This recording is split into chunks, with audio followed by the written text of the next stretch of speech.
If the rest of us are. Okay, well then stream is live. Go for it. Cool. So, welcome back to Antebellum.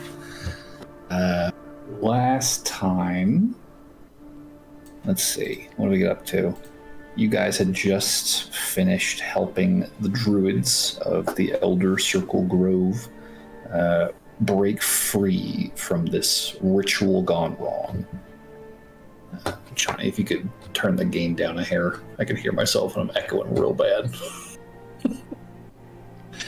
Is it better? That is better, yeah, thank you. Okay.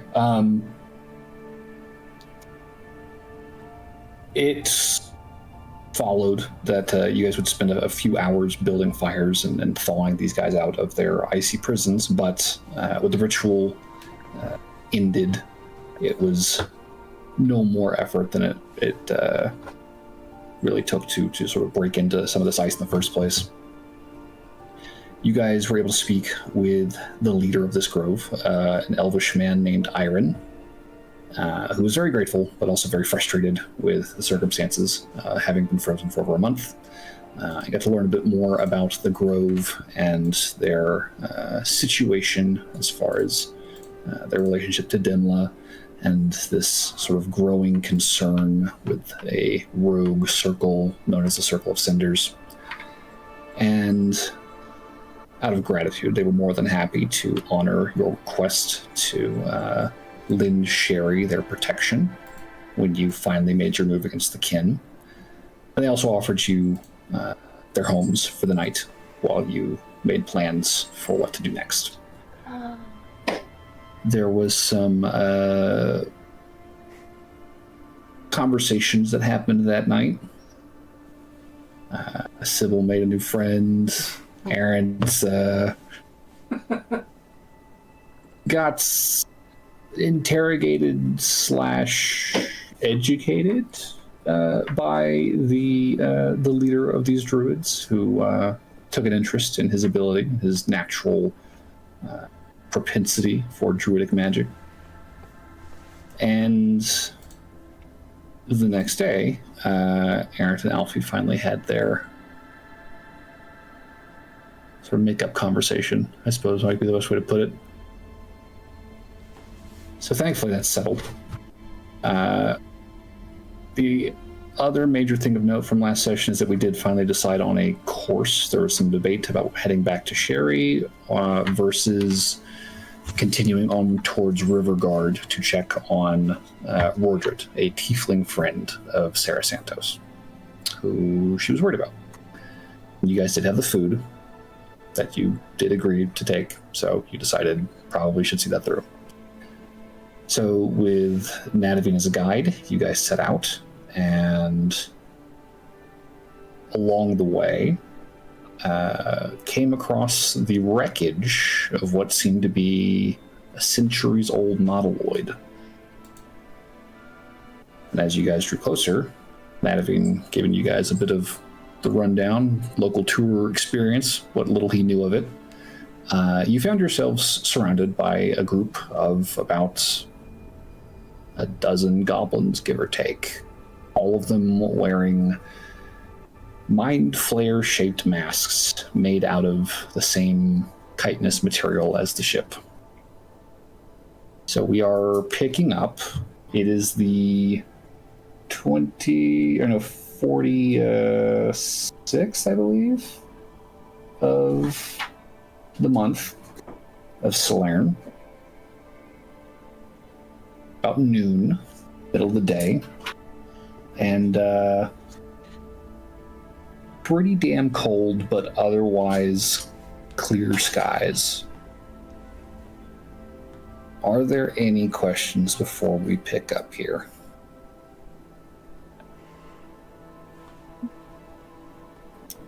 Okay. So, with that, you are all, I assume, on horseback, having been following Nadavine through the woods.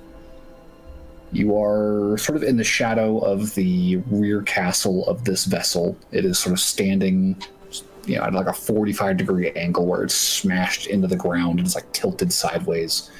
But still a good, 50 feet high from the forest floor. And by your count, there are about 6 goblins down on the ground, kind of fanned out to your left, and probably like 7 or 8 more that have just kind of crawled out of cracks and crevices in the vessel above your heads.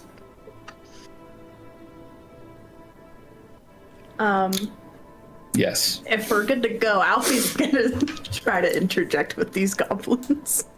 I have one small thing. It can go on. It can happen at the same time, honestly. Okay. Sybil's going to very subtly try to cast comprehend languages whilst this conversation starts. Maybe like once Alfie yells out, just while they're distracted looking at her. Okay. I'll say give me a stealth check, Sybil, and Alfie. What are you doing? What was do you remember exactly what they said? Were they telling us to drop our weapons or whatnot? I think they said who goes there or something. If memory serves, it was hands in the air. They were asking you guys, hands up. We've got you surrounded.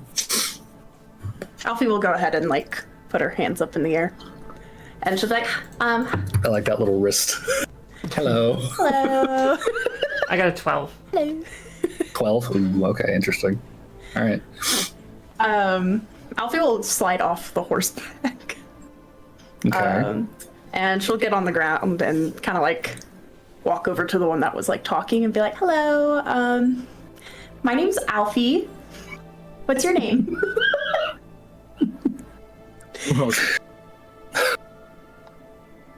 Okay. I'll say while hands are in the air, go to dismount your horse, which is no easy feat. Mm-hmm.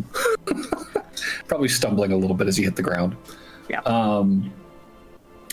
The goblins do kind of take a couple steps back, just kind of readying themselves as you hit the ground, kind of suddenly. You see this first one kind of narrow his eyes behind his mask as you begin to answer him and ask this question. He, in response, will say, "Silence, stranger.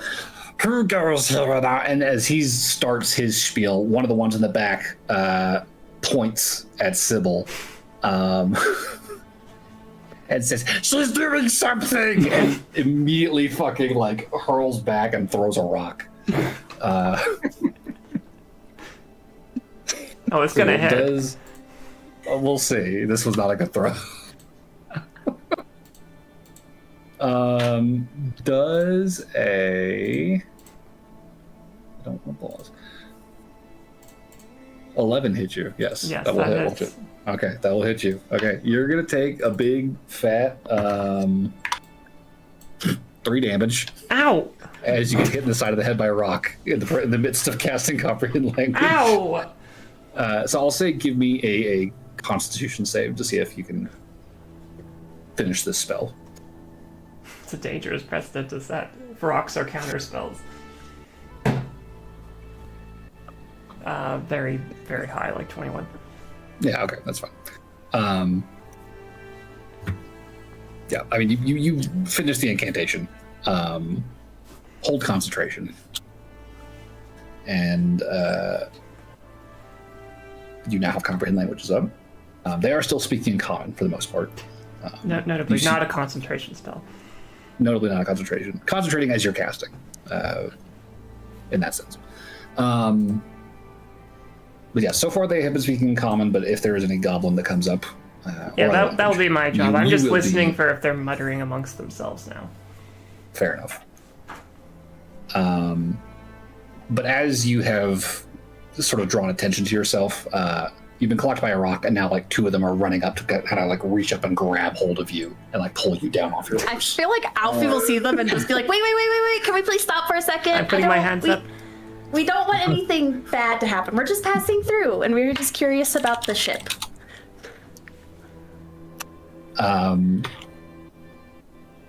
We don't mean you any harm. We're just trying to get through and on our way. We're just taking a little break. Okay. The one in front of you that you started addressing, after seeing Sybil kind of get pulled down and kind of, they've got like a grip on her now. They've got her by the wrist. They're not holding her like in any kind of real restraint. They've just got, a grip. He eventually shifts his attention back from you and says, "This is our ship now." God, the voice is so hard to do. "This is our ship now. You've come trespassing." Well, last time we heard that there was nobody here, so we're very sorry we didn't. Well, mean there's to. somebody here now, isn't there? Well, there is now, but we didn't know that. Yeah, there is. It's our ship. It is your ship. Yeah, it is our ship. Well, if you would be gracious enough, we would love to look at it. It looks like a beautiful home for you all. He seems a little taken aback as he kind of looks around at the others. You see one of them kind of like gesturing with like the butt of his little spear at him, like, give him this kind of incredulous look. When he just kind of waves him down, turns back to you and says, Yes, the ship. Yes, you can see the ship. Please. Can I insight check this from I'm this also side? gonna Just watching this. This is very suspicious sounding. I got a 16. 16. Oh frick! I got a 5. Oh no! I'll say, Arish, you're a little distracted, trying to make sure Sybil's not like concussed or anything. Yeah. Slight contusion, but no bleeding. My head hurts. Alfie, you definitely get the sense. This immediately raises some suspicion in you. There's clearly some ulterior motive at play here. What? You have no fucking idea. Okay. She'll kind of lower herself on the ground and be like, "You wouldn't be trying to set up a trap for us or anything, would you?" We've already got you trapped. Well, we're just trying to be friends. Do you not want to be friends with us? We are powerful mind eaters. As he gestures his spear at your nose, you feel like the tip of it kind of poke you a little bit. He says, You are now our prisoners. You can see the ship. I think Alfie's just gonna be like, you guys seem. I feel like she's trying not to say cute. They're so cute. I have a question. Well, how do you stop yourselves from eating each other? they'll kind of look at each other, and then they look back to you like, I mean, Wow. y'all got brains, and there's way more of you than there are us. And I don't think that many people usually come through this area, at least not enough to supply the number of minds you must need to be able to continue to live. So, how do you stop from eating each other? We got brains. We've got plenty of brains. That's what I'm saying. We eat so many brains. I think Alfie's over here. Shut up! Get off the horse! He's so self-conscious. two of them are like wading through the snow towards you, Aaron, and it's like waist high on them, They're having to push and kind of trudge their way over before they start like kind of pulling on your pants like to like get you down. Are we really entertaining goblins? You want help Yeah, and this you moment, I want help think getting up, or you want me to come down? Get down, get down. They start like whacking the side of your leg with the staff. If you stop pulling and hitting, I'll get down myself. Just give me a second. Do they stop hitting me? They pause before one of them. If they stop Goes hitting for me, like I'll a- start climbing Like, down. he tries, like he does. He goes for a swing at the head. oh, He's gonna miss. Can I grab it? He's too short. Can I grab it? Give me a athletics check. Oh hell yeah! You catch the spear.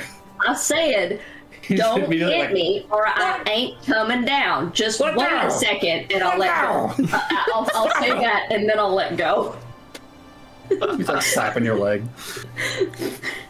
Now, are you gonna wait for a second for me to come down, or are you gonna keep trying to hit me? Get down from there. But did he stop? He's brandishing now, but he's not swinging. If he stopped, I'll start getting off. Okay. That's right. Don't make me grab that again. Aaron, stop He grabbing backs their up like a sticks. step. He was hitting me with it. It's rude. Fair enough. Fair enough. Didn't even say please. At least I was nice enough to get down. He didn't even say please.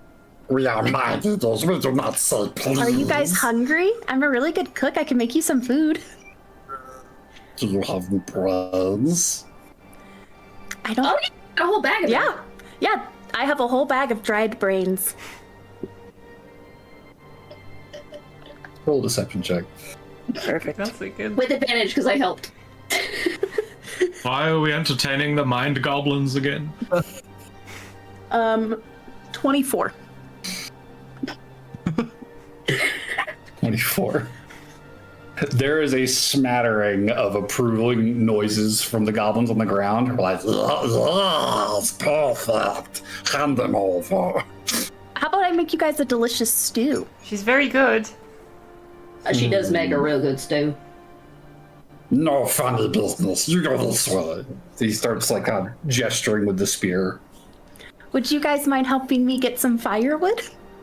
We have lots of wood. You don't worry. You cook. We handle the rest. Thank you. Alfie will get out a big bag of Wait, barley. Alf. That's Alf, for dried brains. Alf, I'm the one carrying the brains. Question: Are they leading us in now, or are we still? They are in the process of trying to pull everyone off of their horse. Yeah. Like they're kind of Which is off going the horse. by horse and trying to pull you guys off. Hold on, I think Reese is That's jumped Reese, down. Athos, and I'm pulling out the Aldrich are left. brains out of my bag to give to her, okay? I'm not doing none of the funny business. No I'm funny pulling out the business. brains, alright? Question, Beam: are there still goblins up above who are like watching over everything? Oh yeah, they're literally like on Overwatch right now. You can see a couple of them have bows, all of them have a spear in hand, and one or two of them have like a handful of rocks. Like they're just kind of tossing. Eric will pull out the bag of shrooms and long arm hand them to Alfie. Alfie will take them. Oh no! But Alfie is going to make a mushroom barley soup, and she will not use her psychedelic mushrooms to do so. Come on. Okay. Lame. Yeah. I want to save that for the Kinnikalal. If there's anyone I want to drug, and You can put one or two in there. You don't have to use the Still whole hook 'em up bag. enough. Yeah. 1 or 2 is not going to be enough for all these goblins. Well, it's Pretty diluted at that point. Pretty funny. If you stretch my robes, I will kill you. Get down from there, big man. I think Reese It's will. not that big. It's mostly clothes. They are obvious. They're gonna pull you off the horse if you aren't getting off yourself. How close is a goblin in my general vicinity? They're sticking within like 5 feet of you. Like it's kind of like one to a person at this point. Is the one that's with me the one with the spear or with a rock? they've all got spears. Hey, you ever been Yeah. tall before? I'd imagine because they're all goblins, they probably don't know. Well, my usage of psychic whispers, is that like, can people catch me like connecting to my party members and stuff with that? Look to see if it requires hand or foot vocal movements. It's not a spell, I don't think. Yeah.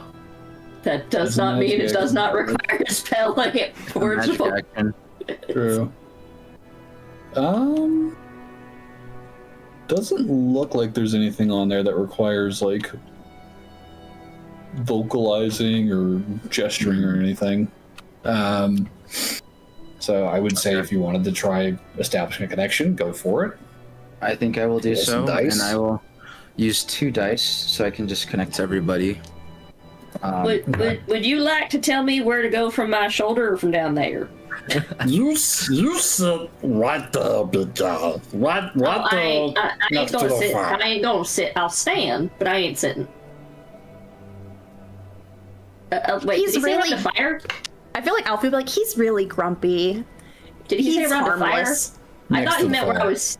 Oh, wait, next to the fire is fine. Sorry. I thought you wanted me to sit in the snow, and I don't want to get my ass wet. Proficiency is 2. Alright. DM, I'm using 3 dice.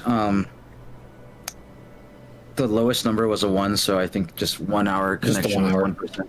Yeah, Okay. I think that should be fine. But I'll connect to everybody and then ask her, what's the plan here? What are we doing, guys? There's a lot of them out We're there. gonna be friends with them. Don't worry. I got this. Okay, things turn sideways. I gave her the fun mushroom, so I expect we're in for a good time. Oh no. Okay. Well, at least we're not in a town with a kin around. Okay. I think we should. Okay. Yeah, I'll be ready to kill goblins. I think I'm gonna be on that same stance as well, Athos. But I think I we'll know have to where wait this and is see. My goblin's hand is so soft. We'll look for He's like leading me forward. Yeah. Oh, I think while- also Reese. Oh, sorry. Reese will have also walked up to Sybil and kind of handed her a handkerchief to like dab at her, the rocks, the injury, and make sure she's all right. Thank you. Yeah. Just like, here, use this, Sybil. I don't think it's bleeding, but thank you. Okay. All right. Just make sure. But you're saying? While Alfie's cooking and waiting for the barley to cook, she'll start sketching the goblin leader that she thinks is the leader. Okay. She'll just be drawing him. I mean, bear in mind, they're all wearing these face coverings. There's kind of like an almost skeletal, like 2 pit eyes and the dangling little protuberances that look like they're supposed to be tentacles. Their faces are not exposed necessarily, so it's kind of hard to pick out discerning details from Well, I one think to the she's just next. drawing them with the mask on. But yeah, that's fine. I'm just letting you know. Yeah. They do kind of all look about the same. Yeah. And then she'd like show it to him and be like, what do you think?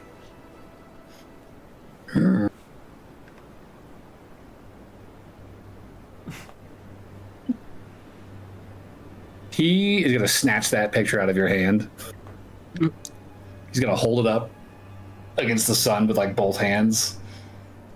And then he's going to turn to one of the other ones and just say, I'm taking 5. And he's just going to wander through a gap in the side of the ship and just disappear from view. Does anybody else want one? I'm gonna make caricatures of all these goblins. You see like 2 of them raise their hands. Okay, she'll draw those 2 and hand them to him. Okay. Over the course. As you're doing this, you will see that the ones that are kind of on, like, watching from the side of the ship, as you guys have sort of been like dismounted and kind of brought to heel next to the ship, they are starting to disappear from view, and you start to see like 3, 4, 5 of them kind of like come wandering out of that breach in the side of the vessel. You've now got a crowd of probably like 10 hanging out around this fire while you're drawing. The 2 that raise their hands are both like trying to look over your shoulder, like they're wandering towards you and like kind of peering over the paper as you're trying to draw them. It's definitely not the most cooperative model you've ever had. There's a lot of kind of correction. Thankfully, they all look the same, right? Thankfully, they all look very much the same, so it's not too difficult. I think with one of them, she'd have like one of them holding a little brain, and like the little tentacles, like. He seems very excited by this. Oh, this is cool. He gets this picture and he says, "Oh, yes." He is going to start kind of like wandering around the crowd, like showing everybody pictures. You see a couple more of them wander over and just like sit down, just like either arms crossed or like standing like very like arms akimbo, just no discussion, no requesting. They just immediately start posing for you in front of the fire. Okay, Alfie will start drawing. The bulk of them though are still sort of standing guard, and like some of them are starting to like, try and like pull your bags and like start like rummaging. I think Reese will walk up to them and be like, "Hey, leave that alone or we might have problems. I know we're here to be your prisoners, but if you don't want any more issues, I think it'd be best if you don't touch our stuff and we won't touch yours." I think Give me a persuasion check. Persuasion. I think Eric just takes out his thieves' tools and then just lets them because he does not care. Oh god. It's like they start rummaging, you just like reach in the back of the bag, grab the one thing and just pocket I'm it. gonna use a lucky points because I got a bad roll. Okay. Oh, Alfie that's doesn't much better. really care. That's a 18. Hey, Alf, 18. you want me to watch the soup while you draw? Oh, I got it. And she'll just occasionally stir. It's not gonna take that Alright, let me know, because... wait, okay, sorry. Logistic brain is going. How long does it take to make one drawing? I feel like Alfie's doing pretty rough sketches. Not like super... Okay. Like- No, I wasn't sure how long it takes for the stew to go. So my brain was like, I want you to be able to draw as many goblins as possible. Here, I'll look up how long it takes to cook barley, because that's what they're... Over the course of this, like I said, I'll just be listening, and if any of them are talking in 30 Goblin, I'll to make note 50 of it. minutes.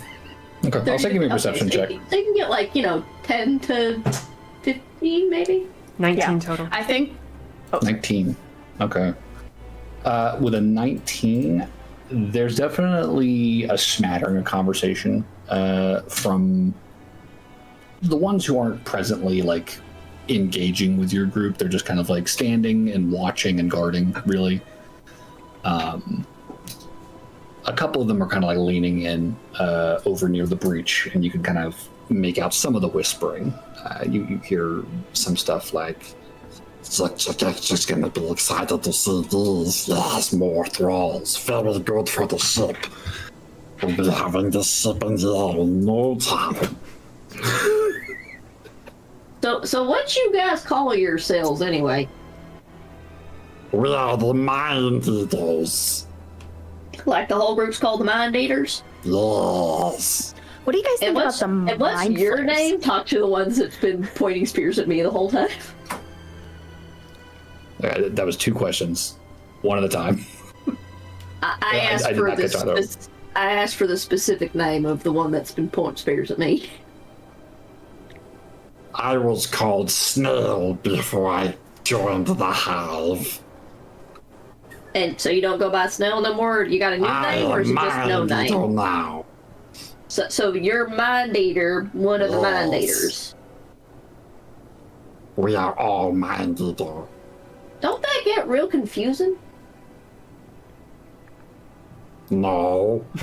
I like Well, the I mean, name like, what if, you Snail. want to what if you want to talk to a specific one? You just say, "Hey, Mind Eater," and then everybody goes, "Yes." No. Lying.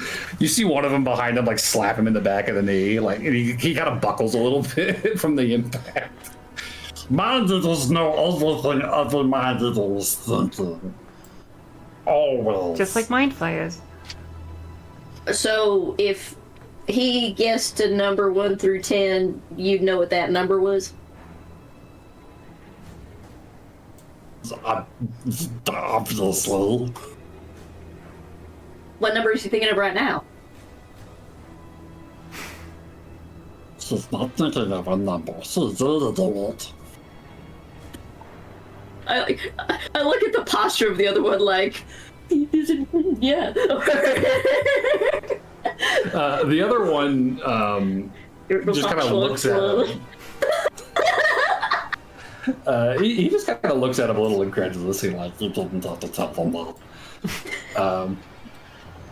It's true. Bless you. they start bickering. Thank you. I think as you guys are watching all of this and cooking and drawing and eavesdropping and instigating. I ain't instinct. I'm just curious. Okay. The one We don't that have you any pets drew yet. holding the brain, Alfie. This is probably like half an hour into this. The one that you drew with the picture of the brain comes back out, and he immediately starts pulling on your sleeve and says, Zach Jack wants to see you. He wants a drawing. You want me to watch the soup? Yeah, you can watch the soup. Alright. It's up and start moves towards the soup. All he wants is a drawing, right? Nothing else is gonna happen if I go into the ship.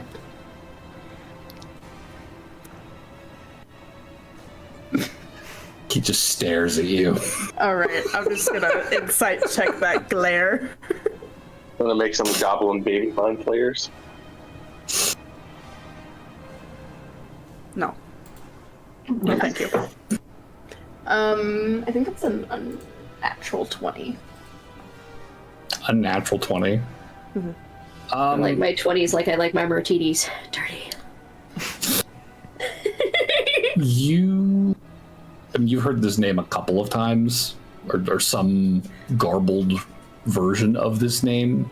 Doesn't seem like they actually have a very clear consensus on what they're calling this Chick, whatever his name is. What you mean? Ain't it called Mind Eater? They seem to be referring to some sort of leader. And there is a level of seriousness. Like, you definitely get the sense that they're just having a blast fucking with you guys right now. But anytime he comes up in conversation, the tone kind of shifts a little bit. They get a little bit more serious, a little more dour. He does not seem to be like he's being coy so much as he is trying to be serious. Alright, Alfie will go with him. I think Reese will also telepathically tell Alfie, hey, if you need us, let us know. Well, we're not too far away. Just salute. As he leads you inside, you can see that these goblins have done their best to try and turn this into a livable space. It is a shit show inside. Broken panels, cracks in the firmament of this vessel are just like, it is beyond salvageable. Like, this is a broken wreck. Whatever they're doing here, whatever they're planning to do here, it's little more than a fancy cave at this point. You see some blankets, you see some sort of charcoal braziers that have been sort of put together out of stone and twine. It's kind of an eerie atmosphere in here. You know, dim light enough to see the shadows of other goblins sort of milling about in here, pushing through the debris. They are sort of those who aren't involved in this captive game they seem to be playing. They do seem to be very intent on kind of rummaging through as much of this ship as they can. And despite their size, they are eagerly trying to pry open as much of the kind of broken and punched in portion of the ship as they can. You pass by a group in a hallway that is very, very intent on leveraging what looks like a young tree like stalk in a doorway that seems to be jammed, like kind of bent inward on itself and just unable to swing open. They don't pay you any mind as you walk forward, and this goblin leads you towards a chamber near the prow of the ship. And stepping inside of here, a little bit more light, there's a fire that's been built in the middle of the room. And on the other side of it, you can see kind of seated in this, it almost looks like a beanbag chair. You're not sure what they made it out of, but it is this big pile of blankets and furs on top of some sort of seat. There is a fairly tall, broad-shouldered goblin. It's probably like 4.5 feet, maybe like a little shorter than Sybil. Just kind of sitting and staring, just dead-eyed into the fire. And as you both walk in, your escort says, "I've brought the artist, and you hear the goblin across from the fire say, "Yes." Your escort very quickly just kind of steps out of the room and scurries down the hall. And you see the goblin you're left with just kind of slowly turn its head to look at you and say, "Well." Well, what? Draw. Okay. She'll just do. She'll make him like bigger looking, more muscly than he is. And she'll like make this like beanbag chair look like a throne with some like illithid shit happening. Okay. And there'll just be like a fire crackling in the front of it. Okay. It's very moody atmosphere in here. There's some very, very intense shadows being cast. So I mean, you can definitely play with that in the drawing. The entire time, he is just like staring completely dead-eyed at you, like unyielding eye contact every time you look up at him. I think Alfie would probably ask questions while she's drawing. Like what? I think she'd probably just be like, so when did you guys find this ship?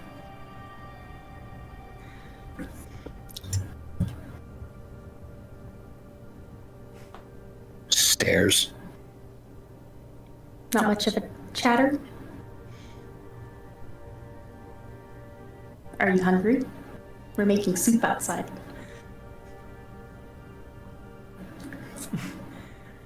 Okay. Alfie will eventually shut the fuck up.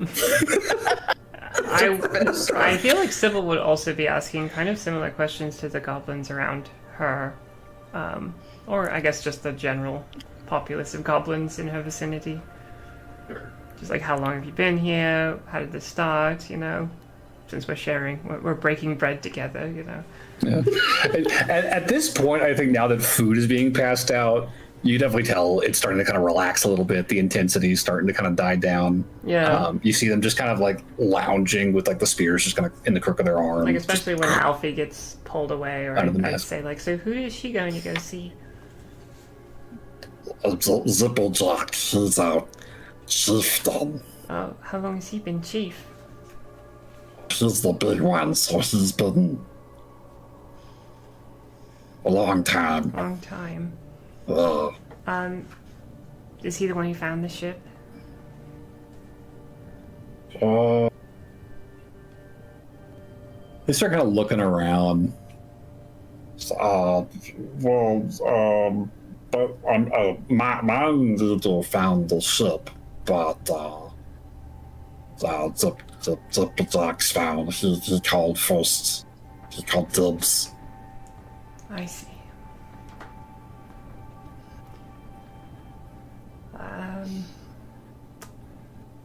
How long do you think my friend's going to be gone? She's pretty quick at drawing. Oh, I didn't think you'd want to draw him. What do you think you would want to have seen her about then? They kind of look at each other like, oh, Brains, maybe. take another bite of soup. Brains. I'm not there, but are they enjoying their brain soup of barley and mushrooms? You wanna ask us? I can telepathically tell you, explain to you how they're enjoying their soup. They're all eating it. They're all pretty satisfied. It looks. Are you okay in there, Alfie? Are you? What's going on? You're not getting your brain eaten, are you? No, he's just staring at me. It's kind of uncomfortable. Do you want help? I think I'm okay. Okay. So what happens when Alfie finishes the drawing?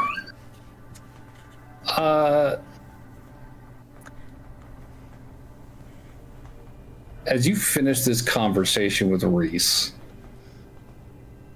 you hear the goblin across from you ask, Who were you talking to just now? My friend Reese. He's outside. We also know Illithids. That's how we can talk to each other. roll a deception check. Okay. That's 20.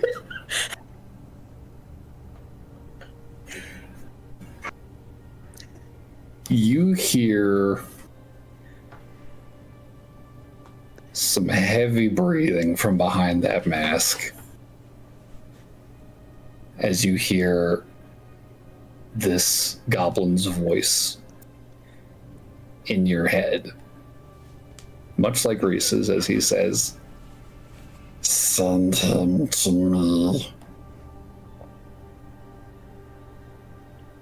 Reese? Yeah. Oh. It's gonna be.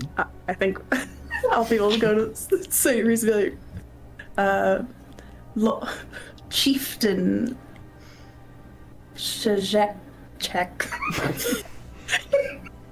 would like to meet you because you are also a Lithid. We are all a Lithid.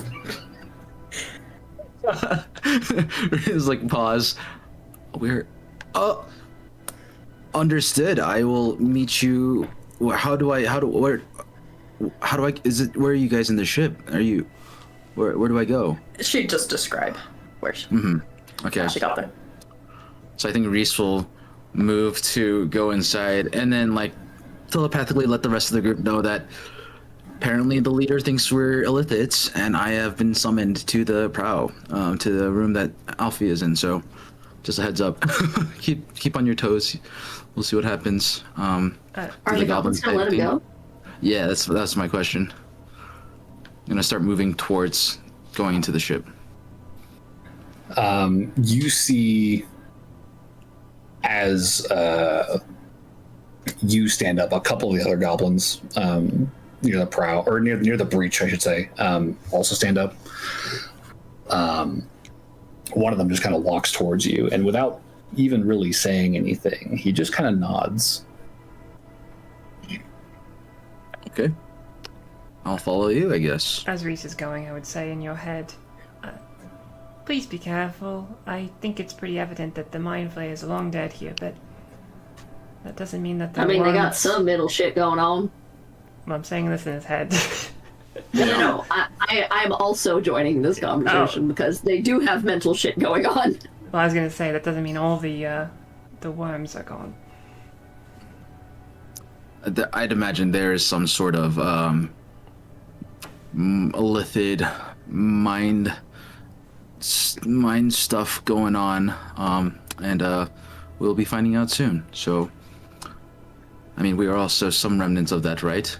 I don't want to like mentally wink at the group, but like hope they catch my drift. I hope that you Just in just say that. case You're he's like, listening. I hope you say the word wink. And I'm just wink here. That there's some. Reese just pictures the colon parentheses emoji, semicolon parentheses emoji. The smiley face. All right, I'll follow the goblin inside. Okay. As you follow him inside, Alfie, I think you can hear the footsteps behind you kind of coming down the hallway, getting louder. And as they grow closer, this chief would stand up and just kind of slowly walk around the fire towards you. He'd glance at the drawing before he looks back, like just dead-eyed into your eyes again, and says, I am Zelkishek. Zelkishek? Do not forget my name. I would never deign to forget it, chieftain. Mispronounce it, maybe, but not forget it.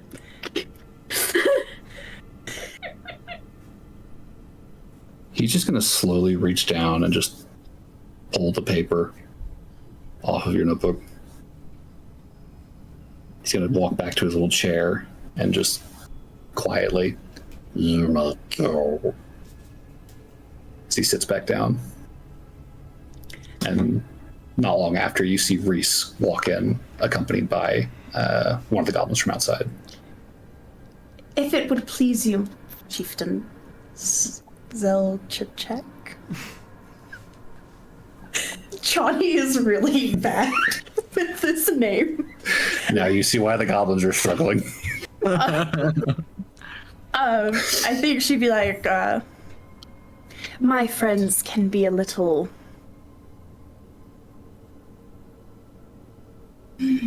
how's the... daft, one might say? Excuse me. Okay. If it's all right with you, I would like to say, to make sure he doesn't say anything offensive when he does not mean to be. If he does not trust you to fucking talk to anybody, Reese. Okay. Ouch. I guess, yeah, okay. I'll give me a persuasion check.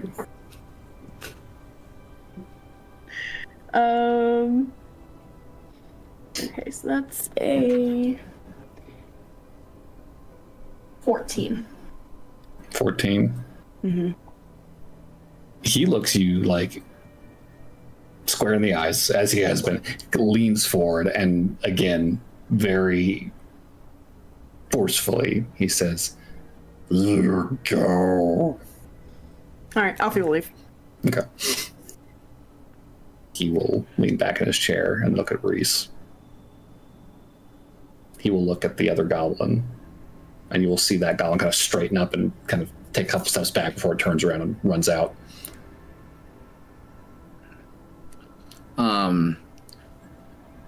Is there anything about the goblin, what he's wearing, or anything that Reese might like recognize or anything like that? Give me a perception check. Okay. Oh, that's a pretty big number.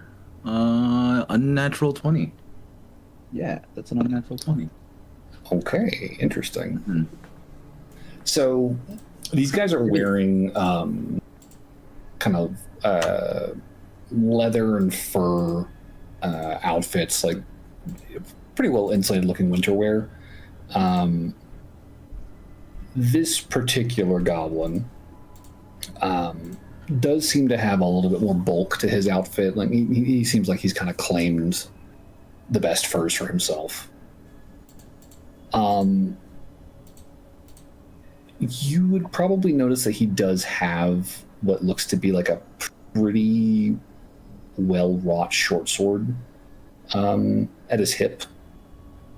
This does not look like a kind of like a salvaged bone. Like this looks like a human-made steel forged weapon.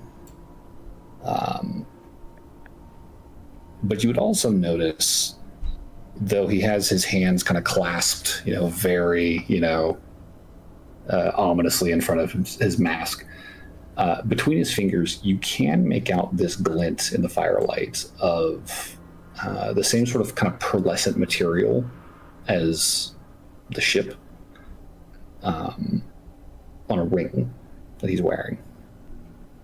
Okay. That does catch your eye. Right. Also, I would like to ask if anything in the room also kind of stands out to me. There's a handful of kind of like bone trinkets, I guess you could call them, that are kind of just hanging from the ceiling. You can't tell if these are supposed to be like makeshift alarms or if they've got any kind of just like personal significance necessarily. But aside from the array of pelts that have just been kind of like piled up on this chair and what looks like some food stores off to the side, not a lot in here that's super notable that really jumps out at you. Just, it's the same kind of crumpled chamber as much of the ship's interior that you passed by to get in here. If anything, I'd say with a 20, it definitely looks like this guy doesn't leave this room very often. It's kind of filthy. Nice. Okay. I think I'll ask him. I believe you asked for me to come here. He's staring, over his fingers at you, like under the brow. It's hard to say whether he's trying to be intimidating or if this is just like, if there's something like wrong within. Because he just stares. He is staring, and he's not saying anything. I'll walk up to the fire slowly and ask, would you mind if I take a seat? It's quite cold, and warmth of a fire would be very, very nice. Sit. Just kind of sit down. Just arms up. I'll sort of mimic him, not all the way up to my face, but like keep my hands together, just over my knees or something. And you're going to see, as he continues staring, like the eyes continue to kind of like bulge behind the mask, and then you see that the eyelids kind of tensing around his eyes as though he's almost flexing. And you begin to feel this uncanny, almost kind of paranoid feeling. Not just that you're being kind of stared down by a pretty big goblin. Yeah. But almost like you're being watched from some dark corner that you have yet to identify. You can't shake the feeling that something is there behind you. And I need you to make a wisdom saving throw for me. Okay.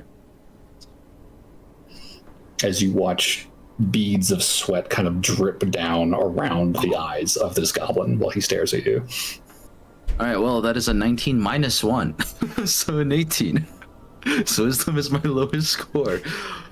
Okay. You recognize finally what this sensation is. You remember some of the training that Lynn has put you through. It wasn't too terribly often, but you do recognize the sensation of like a thought probe as this goblin attempts and fails to breach deeper into your mind, and you see him just kind of Oh. Hmm. You. He shakes his head. I cannot read you. You. You are one of them. I think at this, Reese will now lift up his hands to his mouth, kind of mimicking his pose, and say, well, information such as that isn't quite easily given, if you'd, in fact, probing me without any sort of discourse or warning. It's quite rude. I'm just kind of stare him down to eye contact. For the first time, I think you see a break in this, just kind of steely persona he's kind of been putting forward. You see the eyes kind of widen a little bit behind the mask as he sort of sits back a little bit, kind of shrinks into his chair ever so slightly. He's kind of breathing quick a little bit. Yep. Says, I was not expecting a visit from the voice. I did not think that you would be here. It was strangers of all people, random travelers. I think this is a Speak for the test. voice. You may think so. You may believe that. If anything, this is a test to see if you are ready on a moment's notice. I'll say give me a deception check. Okay. Oh. That's 18. Wow, I'm rolling really well with these dice today. Okay. 15 plus 3. Zilkachek is very quickly shifting his demeanor here. And you will see him kind of stand up from his seat and kneel down on the other side of the fire and just kind of bow his head ever so slightly. He says, I apologize for any offense I have given. We have been working very hard to unearth the vessel, but it is deep and very broken. I'd imagine you'd have more followers by this point. Seems as though I'll have my troop. We are strong. We are young. We can, in time, I think, unearth the vessel, but it is very, very broken. I am nothing in the face of your vastness. I do not know how to fix it. well, one of my companions is outside giving your group sustenance. But I must demand some sort of tribute from you as their leader to make sure that I am seeing the fruits of your efforts, not only just unearthing this vessel. he starts kind of frantically looking around the room. You can tell he's nervous, like, fuck do I, the panic is palpable. I think And he's very quickly just kind of like, What would you ask of name it and it is yours. I see some interesting items on your person. Quite curious about that ring and that sword. Do you want them?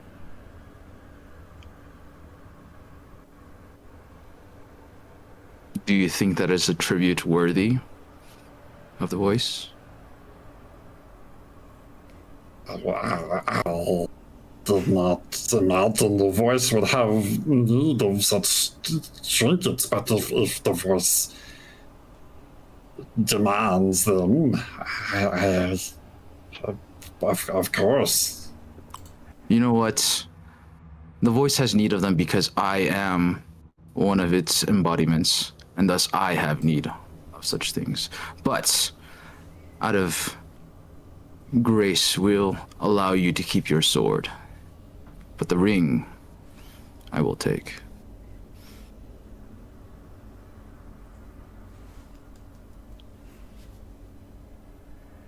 Very, very well. Very tentatively begins to pull the ring off of his finger. And he will just kind of hold it out over the fire to you. You can see between his fingers, it is, despite being made of the same material as a ship, as far as you can tell, it's much more expertly shaped than just like an object out of the wreck that's been, claimed and purposed as a ring. This looks intentionally wrought. There's these sort of swirling patterns to the wiring along the band, and at the kind of peak of the ring, there is a very distinct like nautilus spiral set in the same material. How is he holding the ring over to me? So he's just got it in one hand, like out over the fire, just kind of head bowed on his knees, waiting for you to take it. All right. I think I'll slowly reach over, and as I'm grabbing the ring, say, I accept this offering of tribute, and see the good work that you are doing here, and commend you, even with this small number, that you have been carrying out the task that we have commanded you to. If anything... Yes, the task. Yes. Yes, unearthing the vessel. Use whatever means you need to gather more resources and grow your tribe as to continue unearthing this vessel for us. You would see as Zilchak is like kind of seems like he's internalizing what you're saying, but he's kind of he's blinking a lot more than he was before. This is after I took the ring? Oh yeah. No, Okay. there's you can definitely tell there's been a shift in demeanor there. As he kind of looks up to you, and you can see his eyes kind of darting behind the mask, says, we can we can keep digging, certainly. Can I insight check this? yeah, go for it. Okay. That is a 14. 14. Yeah, something changed. For sure.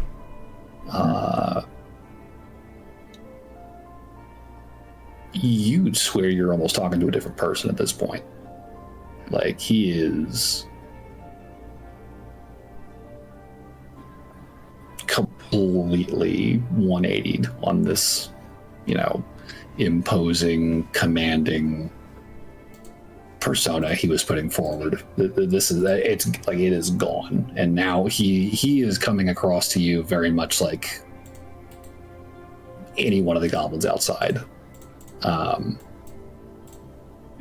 He seems distracted. He seems kind of confused at this moment. And you get the sense that there was definitely something going on between him and this ring. What exactly? Hard to say, but yeah, he's feeling the absence in at least one way. I see. Okay. I think then I will stand up and say, well, Zilkachek, I believe it was. Yes, you can also just call me Fat Eyes. Wait, say what now? Far eyes? Fat eyes. Fat eyes. I got big eyes. Yes. Yeah, that's why I thought you said too. I was like, fat ass. Eyes. No, fat eyes died a month ago. I am sorry for your loss of fat ass, but fat eyes. How about fat eyes? God damn it. Come, join our group outside and take in the sustenance that we have brought for Rip fat ass. your tribe. Your tribe. Rest in peace. And I'll just motion him to follow and start walking out the path that I was led down. He, I think you could tell, feels a little bit hemmed in at this point, and is just kind of doing as you're telling him. He just kind of tentatively follows you down the hallway, and outside where you would find your party and this troop of goblins just straight chilling around a fire at this point. I think in the process of walking out, I would have been telepathically explaining to everybody that this leader goblin was obviously mentally being influenced by this ring I just took off of him, and therefore I think I have essentially stopped any sort of mental influence, and they should be fine now. Like, there is no sense of hostility, at least. I think we're in okay waters, at the very least. Well, yeah, they're being hostile. He just took my knight. Your what? My knight. After I tried to move the bishop over. I guess after me. Oh, are you? I don't think Aaron, they you understand how to play, Aaron. Okay. Oh, okay. I was very confused for a second. Okay, I'm glad to hear that. That's all that happened. Mental, Walreath describes this notion to me, thinking back to the book that I brought up last time. That's quite literally about mind flayers and defending yourselves against them. Does anything in there ring a bell about this ring that's mind controlling or something like that?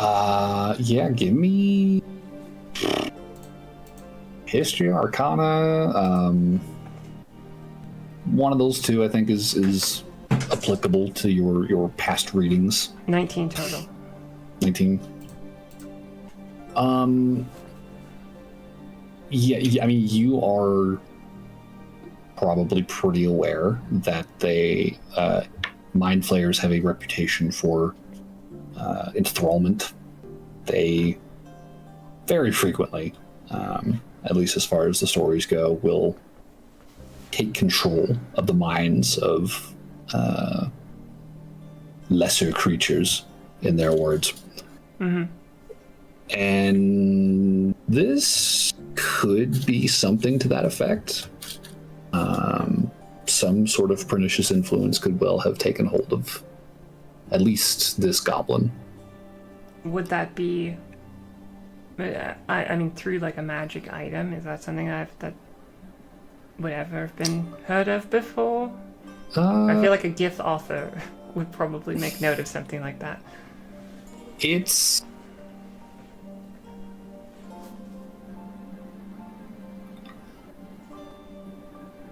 been speculated. There was some conjecture in the book as to how a mind flayer will go about acquiring its early thralls in the absence of any infrastructure when they invade a settlement or a plane or what have you. There was a number of points in the book where the author sounded incredulous, at the idea that, these things could just kind of walk in and start taking control of people without any pushback. Right. And concluded that there must be some insidious means that they sort of cede their hold on places. And while they stop short of drawing any definitive conclusions, you do recall these passages as Reese describes the ring. Okay. There's a sort of instinctive comparison you find yourself making. All right, I will. I guess I'll very quick Spark Notes version of that. Just tell Reese. I think they may have stumbled upon something quite dangerous. Actually, I'm glad you got that ring. It's in my pocket right now. I did not put it on. Sitting right Good here. call. Just Good call. sitting. Might be wise to destroy that next opportunity we get. Or see if it has any uses. Reese. Just a thought. Just a thought. No worries. Just a thought. But yeah, you can lead Zilkachek out, and you will see as he steps outside, the others all very quickly kind of like, turn and recognize like, oh shit, and they all kind of stand up as he sort of slowly follows you out. He is just going to kind of very low key, kind of just hold a hand up and just kind of wave to each of them, sit back down, right? He's going to make eye contact with you, Alfie. Mm-hmm. Trying to see what you're doing. Are you drawing again, or are you, tending the food? Like, what's Alfie doing at this point? Well, they were eating when she was gone, so I guess she's just gone back to her sketchbook. Okay. So I think he kind of scans the crowd before he finds you specifically. He is gonna like slowly just kind of like amble over. He's gonna shoot one like little look at Reese over his shoulders to make sure like, is this okay? As he's walking away from you, Reese. He's gonna approach you, Alfie, and just kind of like lower his head, and he will say, My worshipfulness, I have given my my offering to your speaker for the voice, and I would like to say, he's gonna kind of pull the drawing out of his furs. thank you for the drawing. So he kind of folds it back up and tucks it away and nods his head. You're welcome. What are we eating? Brains. Oh, okay.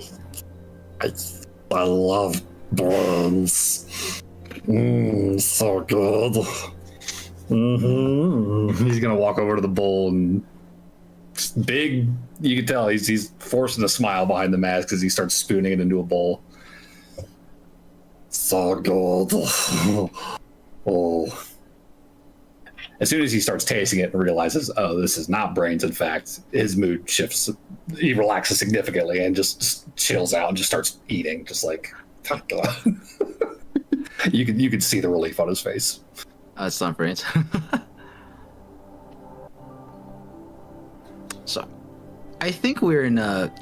This is Reese talking to the rest of the party. Like, I think it seems like we're in a pretty okay space now. We don't have to kill these guys. I think that's what you wanted, right, Alfie? You don't want to kill them. Okay. They do think we are some part of the voice, which is telling them to unearth this nautiloid ship. From what you've told me, Sybil, I imagine it's some sort of remnant of the Illithids that tried to invade this plane, but... Yeah, something like that. Mm-hmm. Might be best to kind of just leave them be, and maybe tell them not to, like, unnecessarily kill. I don't know what to tell these goblins what to do. I Maybe don't know. just tell them to move along at this point. The further they are from this ship, the less chance they stumble upon anything like that ring again. That might be a good idea. If you've got control over the situation, might as well use it. Okay, I'll see what I can manage. I think Reese will also have sat down at this point and grabbed the bowl and be slowly eating as if he's like very like regal, like eating and just watching all the goblins. And we'll start speaking to Zilkachek and say, in all reality, Zilkachek, it seems that your group is quite small in regards to the gargantuan task of unearthing this vessel. Perhaps we expected too much of your group, you and your group. No, we are more than up to the task. We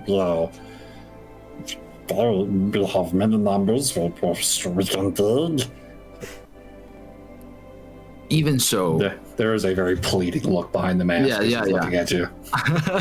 like, no. This isn't by no means a condemnation of your group.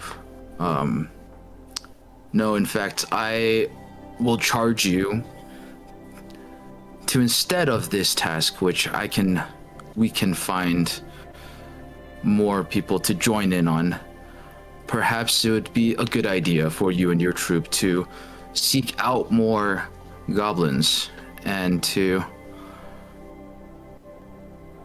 integrate into their societies and slowly convert them to this task as well, so as to not cause alarm or suspicion. Cool. I'm gonna try and actually no, I don't think that would go very well. In essence, for the time being, you are freed from this instant requirement of unearthing this vessel, which we will have to find a more efficient means of doing so. We can find more goblins.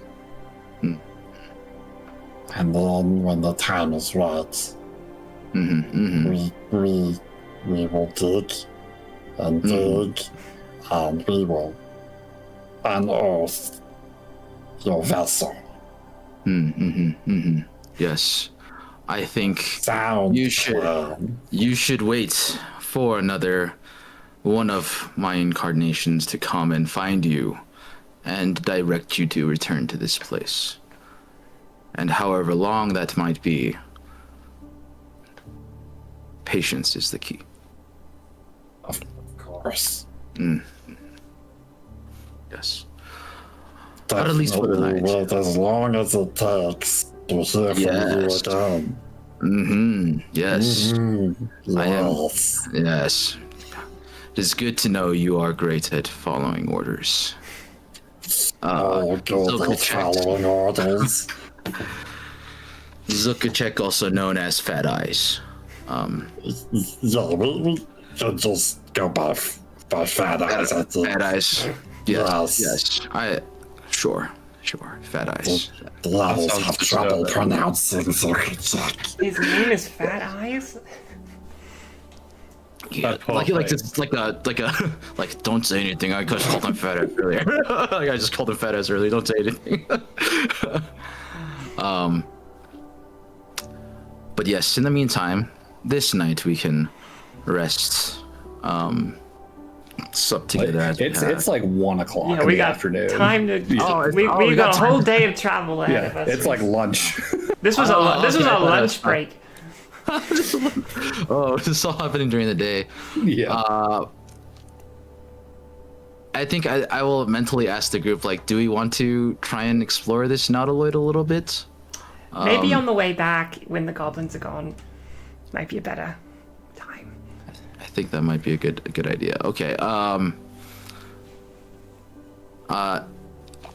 Fat Eyes, I think I will actually command you now to go, as we have given you sustenance and food for your journey.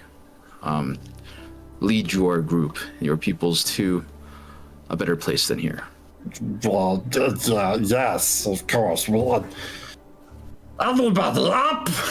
And as he stands up, the others immediately start jumping up, and you see him start kind of barking orders. There does seem to be some confusion among his subordinates here, as they are sort of being very quickly ordered to gather their things and prepare to move. But Nobody looks like they're willing to question him. You would definitely see like the goblins that had been sort of standing guard around your group, specifically the ones that had sort of caught you guys and spent the most time. They would have some trouble kind of wrenching themselves away from, the bags and the various implements and he said, doodads. gather your things. This is my thing. No. They start. They kind of just like throw down a box of matches, and the toolkit, and just kind of stomping through the snow back towards the ship. Dang it. And as they are sort of leaving your presence, you will see Fat Eyes. He will sort of give you another bow, Reese, and another bow to you, Alfie, before he says, I'll hope that the voice had a lovely time in our presence, and that we are humbled by your presence. And Yes, Fat Eyes, I understand. You don't have to say more. okay, You're free to go. I will come find you in the future. thank you. Yes, thank I you. think- Go now. With that, I'll give a little slight wink, just kind of see if you can catch that. Just give you a, yeah. Oh no, maybe I should have done that. Will I regret this decision? He kind of freezes there for a moment as you wink, and is just kind of staring again. And very, very quietly, you would just hear "Is that another test?" Yeah, I think I just a little slight exasperation. Be gone. Okay. I troll! And as you could hear the sounds of goblin voices and just stuff kind of crashing together, and things being kind of thrown and tossed and banging around inside the vessel. The six of you outside, seven of you really, with Nanavine, who has just been fucking sitting shell shocked by this whole experience. I think you are left alone outside with the fire and your pot of stew I'll that step has up. been pretty much demolished. I'll step up to Reese. Very good work, Reese. A lot of quick thinking on my toes. But I think he'll reach into his pocket and kind of gingerly pull out the ring. And, this is the object in question. A little ring here. Interesting. I don't think anybody has identified yet, though. Do they? I can't identify until I get a pearl, unfortunately. I have detect magic. That's about all I've got. Yeah, same here. Might be I could ritual cast detect Worthwhile. magic before we get back on the road. just to see, make sure just having this on my person will not do anything. Sure. I'll do that. I'll spend 10 minutes doing that while everybody's getting their stuff Okay. back together. I think we're gonna be moving on, yeah. So I will say with detect magic,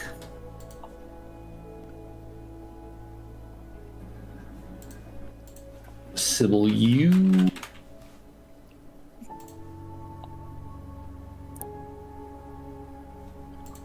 you find yourself looking at what seems to be a mundane ring. There is no magical aura emanating from this object.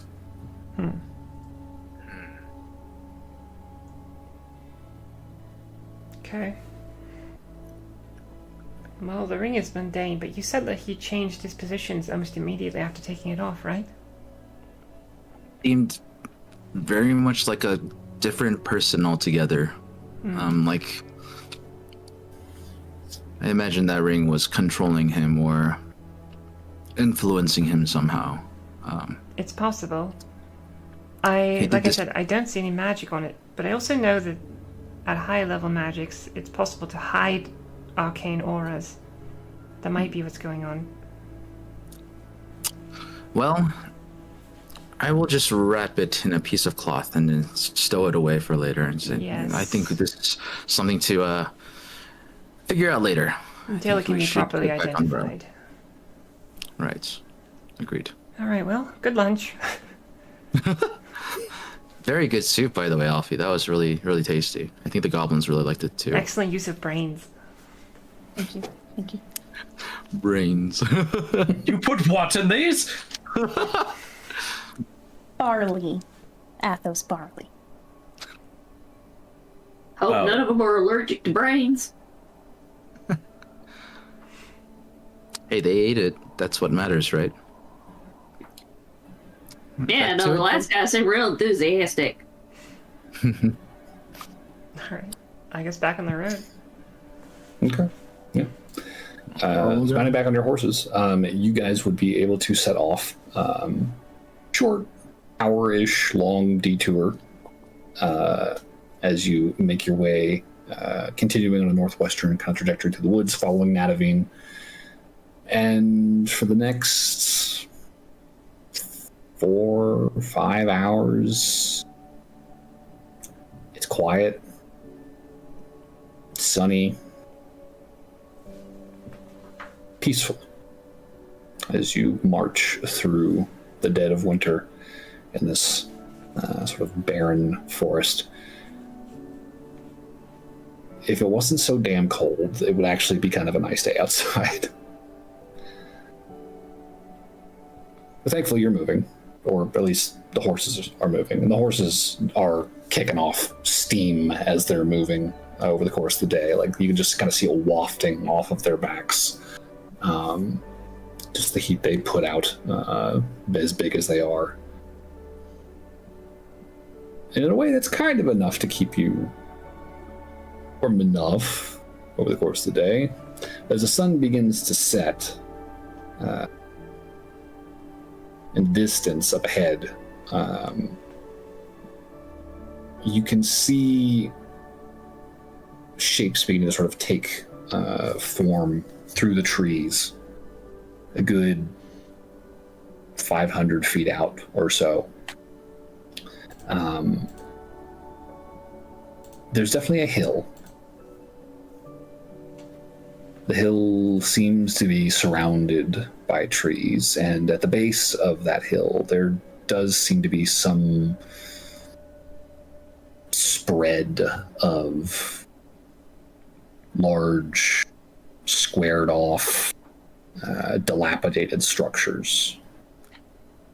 You can see just through the gaps in these shapes, the sky on the other side, there are, broken, collapsed walls and roofs. Nothing more than a couple stories high at the very tallest, but for sure you are looking at what was probably once a fairly sizable town settlement. But drawing closer, you can see the dark stone these places are built out of, the familiar sort of pillars and awnings and shapes of construction, all styled in a very strange, alien sort of texture to them. They look like no homes or businesses you've ever seen, or at least what's left of these buildings look like nothing you've ever seen. They are altogether very, very foreign to your eyes. And looking at what's left of them, you have a hard time kind of wrapping your head around what the shape of these might have been when they were once whole. But you find yourselves kind of riding up to the edge of a fairly sizable stretch of forest, still just as overgrown with undergrowth, covered in snow, trees kind of sprouting up, some from the middle of these buildings, but everywhere you looked, left and right, kind of stretching out ahead of you, you can see the foundations of old stonework, here and there, walls that kind of rise up 1 or maybe 2 stories, windows still visible on the sides of them. And beyond it, on the far side to the north, there rises this kind of rocky, craggy hill. And at the top of it, much like the buildings down below, a very large, very old, ruined structure encircles the peak of that hill, about 200 feet up. Seems obvious to you, and you almost expect it when Nadavine kind of shifts back into himself and says, this is Rivergard. Rivergard? Rivergard, I think. On the map it says Rivergard. Does it? It Don't does. look over your shoulder at the map.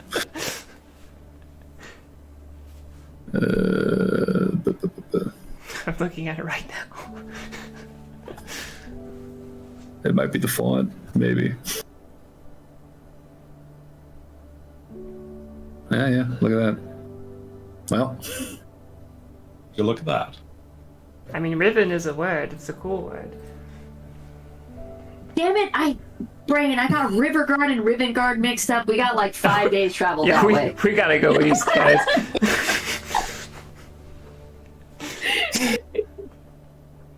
all right, well. Anyway, that was fairly, simple, I guess. Yeah, it's not too far from the grove. Just, wasn't counting on a pack of goblins hanging out by the wreck. Sorry about that, by the way.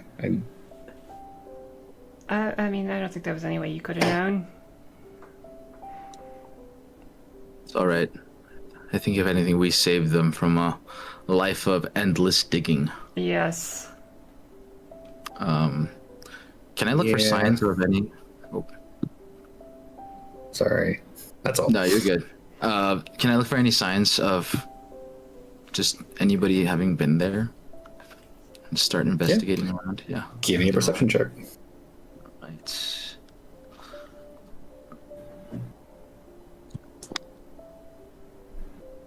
I think that's a nat 20. Hell yeah. 23. Yeah, okay. Okay, 23. No, this days are way too good today. What the fuck?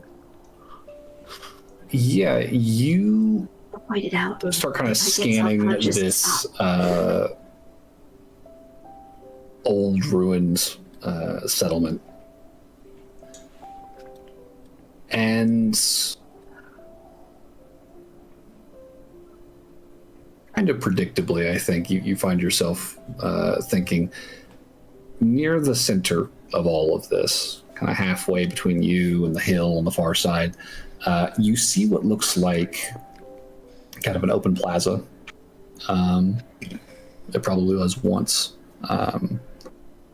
There's some sort of a stone structure, almost like a DS or something, kind of like built in the middle of it. Just kind of barely elevated, this flattened stone courtyard almost in the center of everything.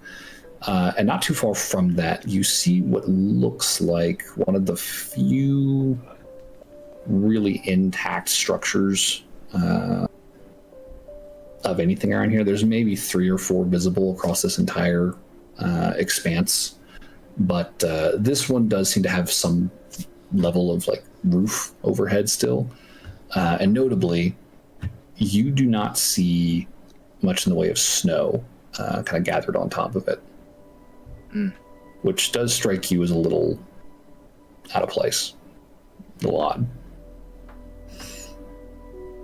Well, it looks like that home in the middle is at least been somewhat recently cleared off of snow, which is probably a lot of snow because it's been snowing a lot. Well, we could go check it out. Yeah, I think that's should do that. Sure. Oh, everybody's Bless getting you. sick. I'm just sneezing, for heaven's sake. Sorry, I'll go put my Not allowed to sneeze. You're very allowed to sneeze, Athos. Thank Very you. much. I guess we'll go and look at that house you pointed out. Sure. Okay. As you guys kind of cross over this field of ruins, kind of winding your way around the various, partial walls and pillars still standing, As you approach this plaza, you can see that this flattened stone structure in the middle looks to be the mouth of a very large well or pit of some kind. This large, like 10-foot diameter, circular stone pit that just opens up in the middle of all of this and just drops into darkness. This house, meanwhile, was about 50 feet from it. As you approach, you can see that there is a significant amount of like ice, just kind of like frozen on the ground nearby. You can see kind of exposed mud and dirt, hoof prints, footprints, clear signs of movement around here.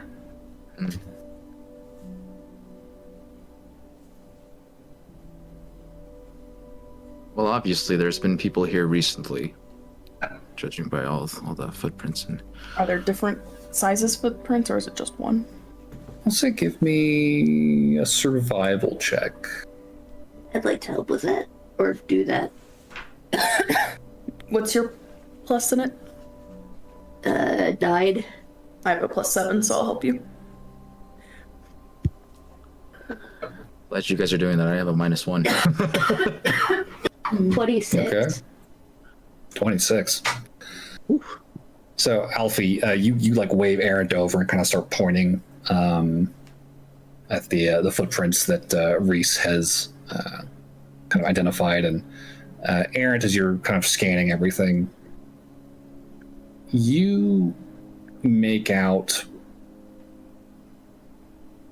what looks like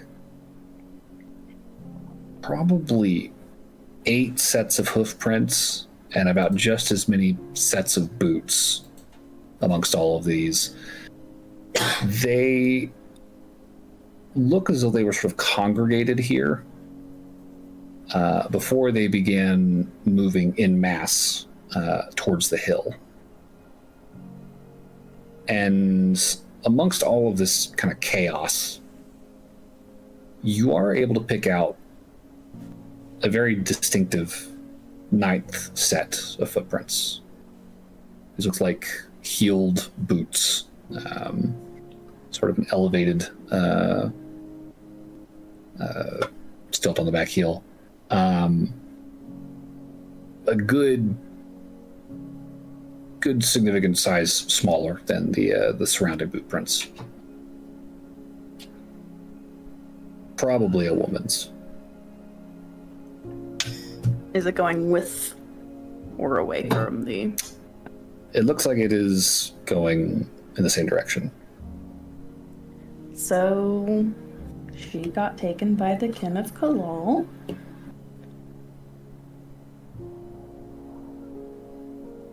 Well, on the upside, it weren't long enough ago that I can still see them. So, and it don't look like it's snowing. Is it snowing today? It is not currently snowing today. No. When was the last time it snowed? Yesterday. Or have we seen it snow on the way here? Yesterday? It was snowing yesterday, yeah. Well, that doesn't mean that they don't have much of a lead on us. Might be able to follow these for a while. I imagine they'll be breaking for the night, too. Yeah, we can follow the footprints and try and sneak up on them then, maybe. Save I think now's the best time as any.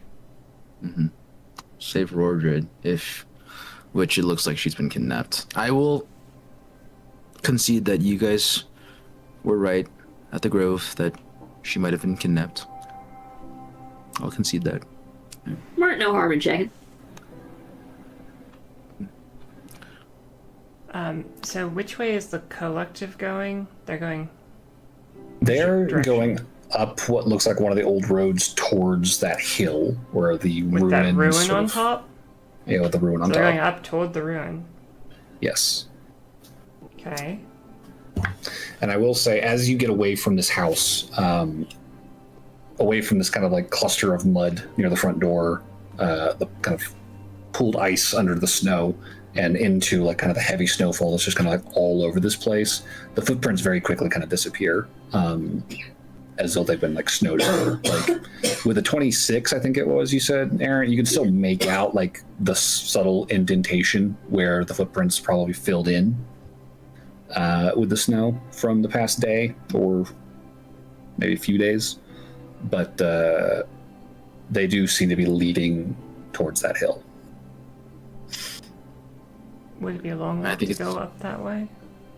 It's not far, no. It's probably a 10-minute walk to the base of it. I feel like we should keep looking. There might be a little bit more going on here. Well, you heard the little lady. Let's check it out. Okay. Right. So, leaving the house and this big hole in the ground, you guys keep walking up this path kind of between the ruins until you reach the base of this hill. At this point, the footprints have kind of largely faded away under the snowfall. But I'll say with a continued 26, Aaron, you can definitely see that there are signs of passage up the side of this hill. There does seem to have been like a route, kind of a switchback path that kind of works its way up the rise towards the walls on top. And you can see, broken branches on some of the smaller trees where something large recently pushed past.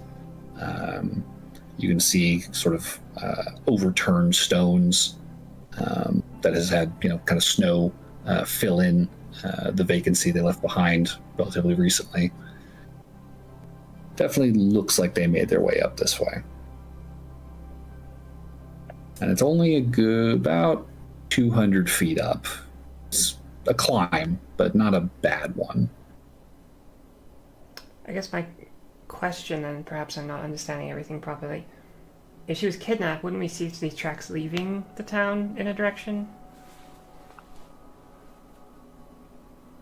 Like, wouldn't the group have to have left with her?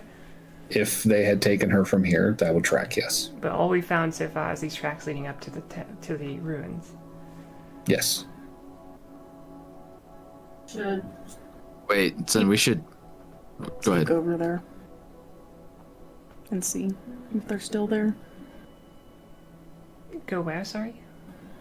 I was just saying we should just send like Reese to go check and see if they're there. Check the ruins. Check the ruins? I think that might be a good idea. I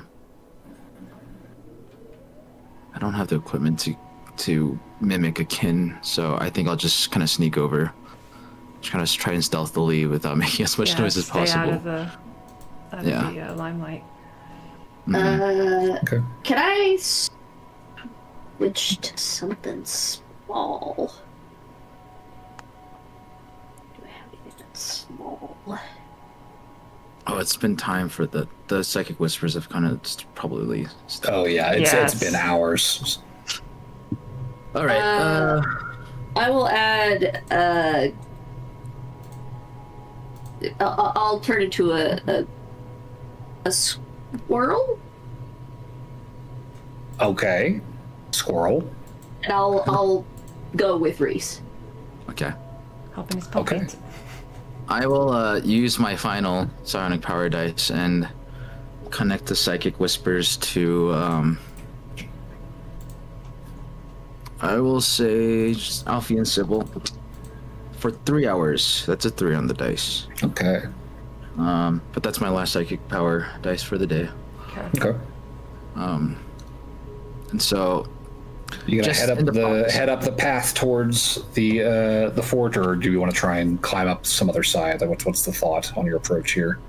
You said you wanted to be sneaky. Yeah, I mean, does the path look so snowed in that the footsteps will be heard through the snow? I mean, your footsteps are definitely audible in the snow. It's possible to be quiet, like if you go slowly, but it's not the easiest. You would be the first to admit you are practiced in sneaking. Yeah. Snow is not your friend. I would say if anyone's keeping watch off the top of this fort, if that's the concern, you guys probably would have been visible as you walked up to the base of it. Yeah. So if you're Worried about that. We've already blown Don't that be cover. yeah, Yeah. It's too late now. I think you would probably safely assume if there's a watch, it probably would have seen you. So far, though, you have not heard a call go out. You haven't heard a horn. You haven't seen arrows shooting down at you or anything. Okay. So Most direct odds are path, I pretty guess. good. You got a safe approach. Yeah, we'll try to stay back as a group so that they don't, we don't fuck anything up. I would tell Reese, just don't go too deep. We really don't know what's in there. Yeah, I'll just scout it out, see what's up, Okay. figure out what's in the area. Yeah, and then I think we'll just take the most direct route possible up to somewhere that's sneaky. I'll say give me a stealth check then. So 13 plus 6, 19. 19. Okay.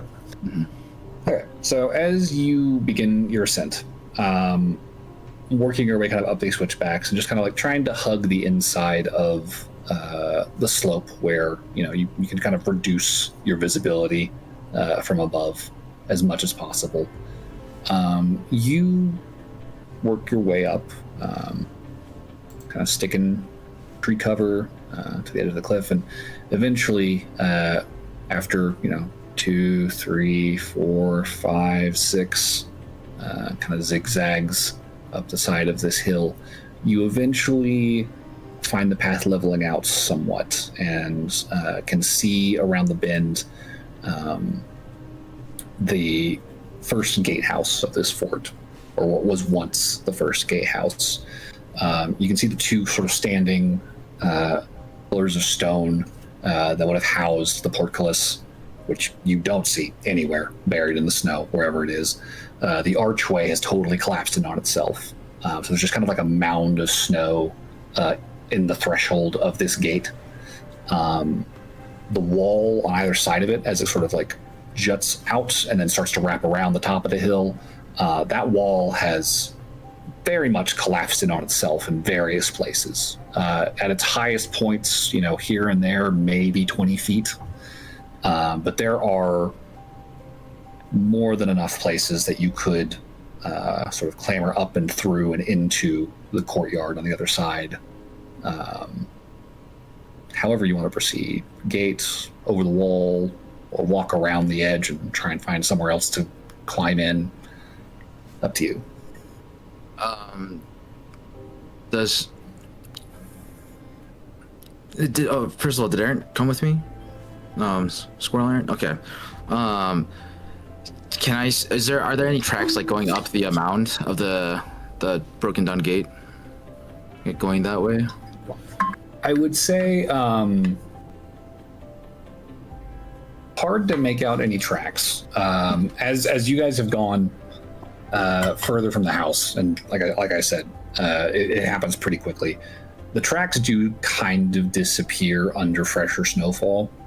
Aaron is still able to pick out the subtle indentations in the snow where it sort of filled in. Mm-hmm. But up here on top of this hill, really hard to pick out those tracks anymore. Yeah. But there's nowhere else they really could have gone with 8 horses. Right. Reason would dictate. If they were going up here, they probably went in here unless they turned around. Yeah, I think I'll go to the wall, the broken wall, and kind of just peek over first before. Okay, I'll give you a perception check then. Scout over. What's going on there? That is 16. 16.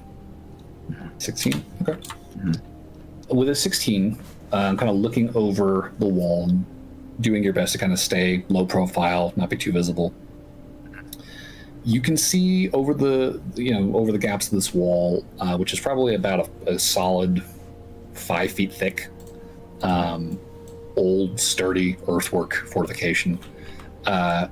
The outer bailey of this fortress on the inside of this wall is a pretty sizable sort of open courtyard space.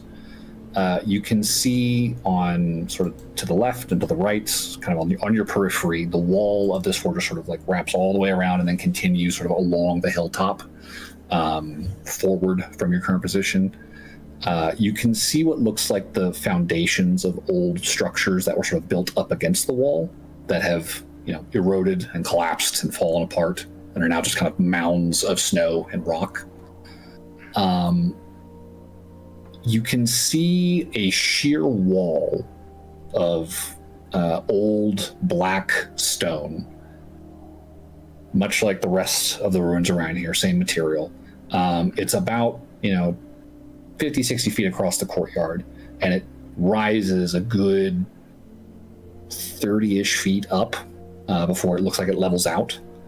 And beyond that wall, you can see rising up even higher, set further back in the fortress, what was once, in all likelihood, the keep, the central heart of this fortress. Probably 4 stories tall, if you had to guess, just kind of like eyeballing where the corners are still standing. But much like the outer wall, this structure has sort of collapsed in on itself as well. You can see portions of it have sort of fallen outwards and like kind of filled the bailey. There's kind of a wall mound of debris that's kind of slid down on one portion, and that's all covered in snow. Yeah. On the left side of this courtyard, you can see a path that leads further uphill, kind of along the side of the keep. And this wall that the keep is sort of behind seems to sort of continue alongside that path. You don't see any sign of footprints, and you don't see any movements. You don't see any people out here. It is quiet and still and looks kind of untouched under the new snow. Yeah, I think I'll kind of relay to the group back down. Doesn't seem like anybody's been up here. It's pretty fresh snow, and nothing's been, at least no activity, it seems like, for the past 5 or 6 days. Yeah. So would the Quite implication strange. be that some people went inside and haven't come back out yet? There That is would track. not really an inside building here. This is The only thing with an interior would probably be the keep, and even that, Yeah. like you said, like that's sort of collapsed in on itself. The roof is open. Like if there's anything, it would be up there Yeah. and in between those walls. Yeah, but even so, they'd probably have there'd probably be signs of horses and all that kind of stuff in the courtyard, but it's empty, nothing. So what do we think happened then? Aliens. Aliens. I thought things it's aliens. We have You a know- mind flayer ship that crashed. How is that not aliens? Exactly. I was just about to say there is instances of past incursions in the past in this area. So who knows? Maybe. Well, if Errant is still a squirrel, maybe you could get up to that fort and check it out. Yeah. Go further than I can. Yeah. Yeah, just check it out with the. Oh, hey! Apparently, I have advantage on all wisdom checks based on sense of smell. Hey, okay. Do we have a horse smell anymore? Give me a perception check. I get advantage on that, right? Apparently, if it's a sense of smell thing. Is perception's a wisdom? Perception. 20. So 29? Good shit. Oh, nat 20? Hell yeah. Oh. Smell those horses! So, Aaron, as you sniff the air, you can smell the pines immediately beside you. You can smell old earth, kind of through the snow around here in the walls. You can very faintly pick up the scent of horses. Mingled with that smell, however, and much more distinct, is the smell of blood.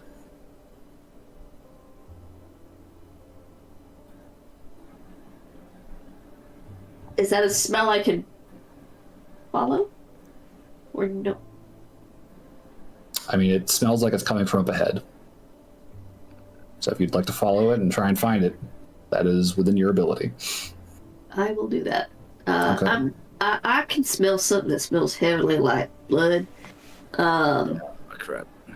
I'm gonna go forward real slow. Since I'm small. Yeah.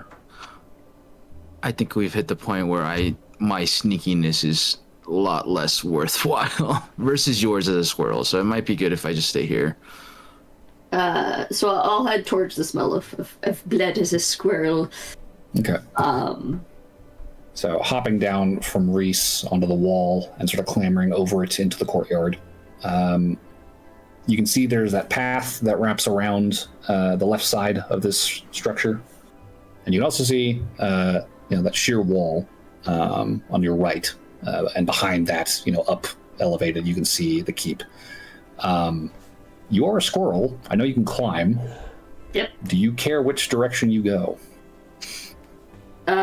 Whichever way will give me the most cover to duck back behind. I mean, I'll stick towards the edges. I was gonna say, there's a decent amount of snow on the ground, so if you deep cover, you can literally just, duck under it. That is very easy to do as a 4-inch tall squirrel. Yeah. Yeah, if you want to maintain the most cover, then probably don't want to be climbing sheer walls. So take the left path. Just kind of bounding along on top of the snow, ready to dive as a need be. Following that path as it sort of wraps around sort of the back side of this fortress, you can feel the ground rising beneath you as you go. You are slowly climbing. As you sort of hit the far side of the fort and see the path bend very sharply back the way you came, kind of working its way back up on the right, directly ahead of you, there is what looks like an old watchtower kind of built into the wall that has, long since collapsed in on itself, much like everything else here. Could have been as tall as the keep once upon a time, but now it is much more of a pile of rubble amongst all of this. But the smell, as you hit that point, is coming more from off to your right, kind of back behind you now, and sort of turning along that path, following it up ahead, you see what looks like a second gatehouse. And piled up in front of that gatehouse, surrounded by gore-stained snow, you see the corpses of 8 horses, frozen, long dead. Several of them clearly having been scavenged by local predators. You can see bite marks, you can see flesh torn open, you can see all signs of wolves and birds and various other sundry animals have made their way up here and feasted on these dead animals. They're all piled up, kind of almost kind of like laying against each other like a stack of dominoes that's fallen over, along the outer wall just outside of that gate, which does have, kind of a complete archway over it. However, the portcullis is sort of jammed about 3 feet from the ground.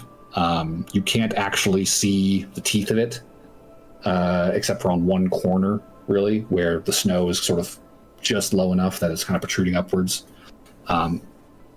Definitely looks like these things weren't able to get into the courtyard and were left out here.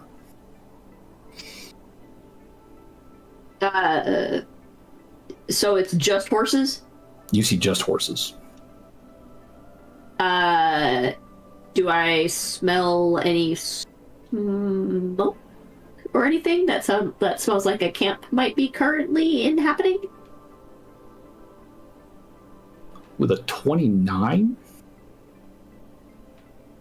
I'd say you Sniff. pretty definitively do not smell smoke.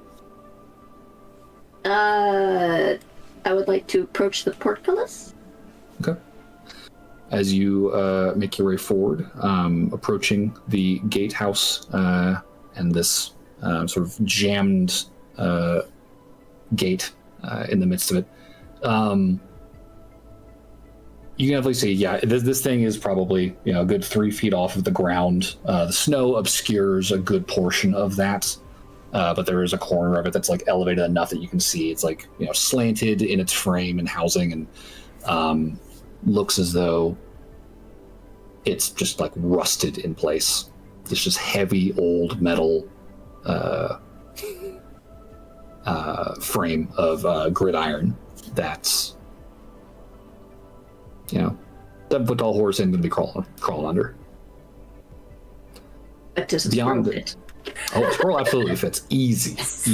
And you can literally just like burrow through the snow and like just come up the other side without a problem. Even if the portcullis was down, you could just go through the grating. Yeah.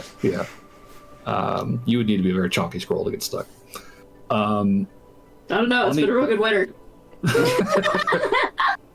On the other side of this gate, you see a sort of a second bailey. There are sort of the remains of crenellations sort of along the perimeter of this upper courtyard. And you kind of, you very quickly make the connection like, oh, this like overlooks that lower courtyard. If I were to walk over to that edge and just look down, I could probably see Reese on the far side of it. 30 feet down below at the base of that sheer cliff, across the courtyard, other side of the wall. This just kind of spirals up to the keep, right? Yep. Just adjacent to the gatehouse, kind of adjoining that sort of continuous stretch of stone wall, there is sort of an open archway, the doorway to this place. And you can see through that inside, sort of the collapsed remains of this structure. Yeah, I heard that. That have sort of fallen in and fallen out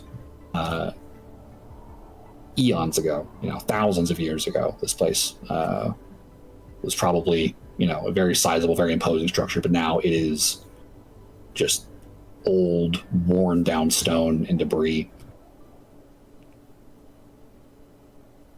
And I'll ride that 29 by saying that you do very faintly pick up the smell of people now. It's very faint. Old, it feels like. But you can tell that they were here. Follow my nose. Sure, yeah. And you follow it inside, across the threshold, and you can see this ruined place. I'll say give me a perception check as you're looking around. With or without the advantage? This is without advantage. This is examining the interior. 13. 13, okay. With a 13, at first you're not seeing much in the way of anything of interest in here until a couple things grab your eye. There are some sort of sheltered corners of this interior space, open as it is to the elements, where it looks as though snow has not fallen quite as heavily. It's drifted into the corners, but has not fallen directly there. And in those places, you can see disturbance. You can see footprints that have not been covered by fresh snowfall. And in one corner, you very distinctly make out what looks to be a shovel, a pick, and what looks like a chest lying against a wall. And next to them, you see a staircase descending downwards underground.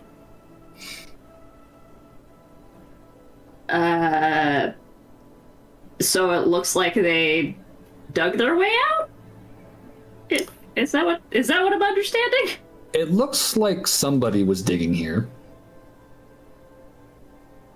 And Sarah did say that Wardred was, kind of the scholarly sort. She was interested in Rivergard.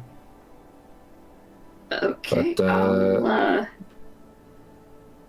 I'll let Reese know that there's not currently nobody in here. There is a pretty messy pile of dead horses, though, so maybe we don't try to make the horses follow up there. It might freak him out some. There seems to be a hole here. Might go check to see where the bottom is, or if it has a bottom. And if it opens up into anything, I'll stop. But I'm gonna see where this hole goes. I think, should I bring the rest of the party up and we should go in? Start. See previous, don't bring horses up here. Gotcha. Besides the horses, yes. I'll tell the party to come up. Yeah, I'll mental psychic whispers to Sybil and tell the party to come up, leaving the horses behind, and telling them there's no threats outside, at least, and that Errant has found hole leading further into you can bring the them up to like the spot where we were having trouble. Like where the horses won't fit. Yeah. Because you don't want to just leave them at the bottom. Yeah, I think we could take them up to the outer wall at least. Yeah. Bring them up there and then kind of moor them there inside. Yeah. Where they're not going to see anything. Yeah, that's fine. Right. Okay, I'll get everybody moving up that way. Okay. Yeah. Well, you guys will be able to kind of zigzag your way up.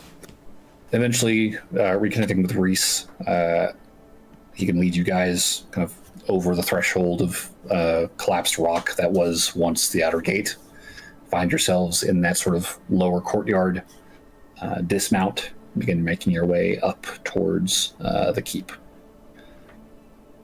In the meantime, Errant, heading downstairs? Yep. Okay. The stairs sort of wrap in a sort of half circle on their way down, curving in sort of a leftward direction, sort of counterclockwise. You find yourself descending probably 20 feet before you come to the bottom of the stairs and find yourself in a fairly dark circular chamber. The only real light is what's managing to kind of bounce its way down from above ground. And even that is starting to fade, given that it is, about sunset. You see what looks like a well in the middle of the room, kind of this raised circular hole in the middle of the ground. And kind of in each cardinal direction, there is a passage. There's one directly across the chamber from you, and one to your left and to your right. I said I was going to stop, and I'm going to stop. Okay. Because that looks like what I would describe as an opening up. Yep. Fair. In the meantime, Reese, Alfie, Sybil, Athos, Aldrich, working your way up the narrow sort of path around the side and the back of the keep. You would sort of turn the bend by the gatehouse, or by the old watchtower, and you could see the pile of dead horses, just kind of leaning one against the other on their sides outside the gatehouse leading to the inner bailey. As you approach the portcullis, definitely have to kind of push and kick and shovel some of that snow out of the way before you guys are able to sort of push down and roll or crawl or whatever to get underneath it. It's, like I said, a good 2.5 to 3 feet from the ground. Not horrible for most of you. I'm sure slightly. Aldrich. Yeah. I imagine Aldrich is probably not a huge fan of having to get down on his knees and get back up, but We got you, Aldrich. Slowly. Yeah, you guys made it back to his fate. You can literally hear his knees creaking. Yeah, the cracking noises. Someone finding kindling. But as you guys sort of, on my knees. as you guys right yourselves, dust the snow off, make your way inside.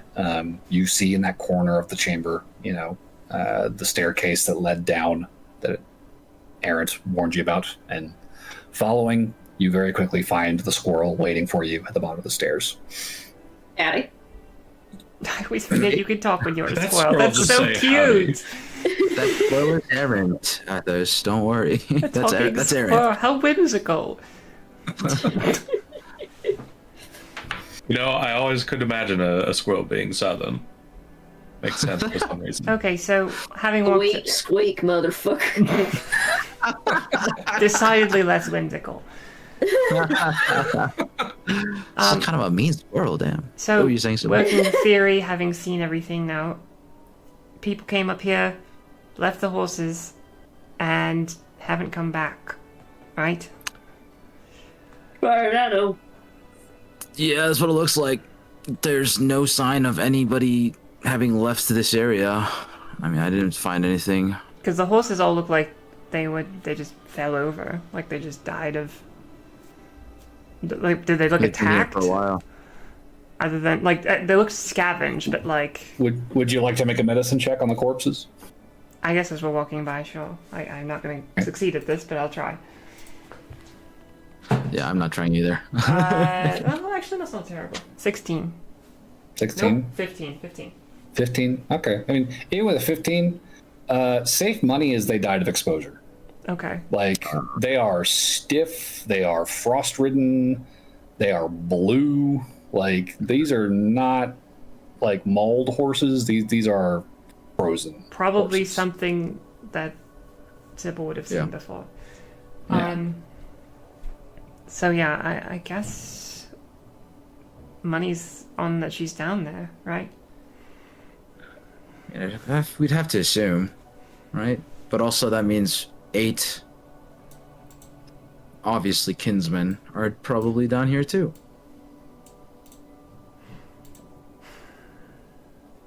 Potentially, yeah. I mean, they're probably hungry. Probably. Not that they deserve any food. Well, no, I'm saying, so they probably ain't running at full tank. Yes, Mhm, good point. Do I smell which direction stuff went in? I imagine I smell her everywhere, but there's gonna be more than just her. Roger, you mean? I'll say give me another perception check with advantage for smell-o-vision. One moment, I just heard a bunch of bumps in my house. I gotta go check them. Okay. A bump in the night. Oh, that was... Yeah. So what was the roll, Aaron? 22? Okay. Funny. With a 22, definitely picking up one persistent scent more than any other.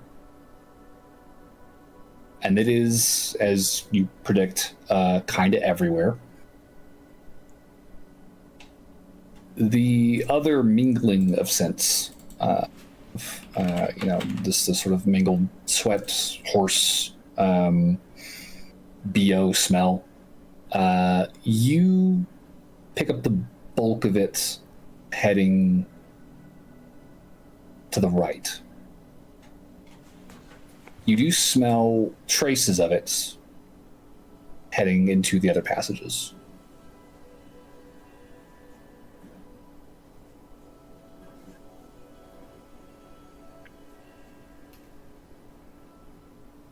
I'll probably follow the bulk Okay. of it. Yeah. And heading to the right, I mean, not too far into this hallway, you find yourself descending a second curving staircase.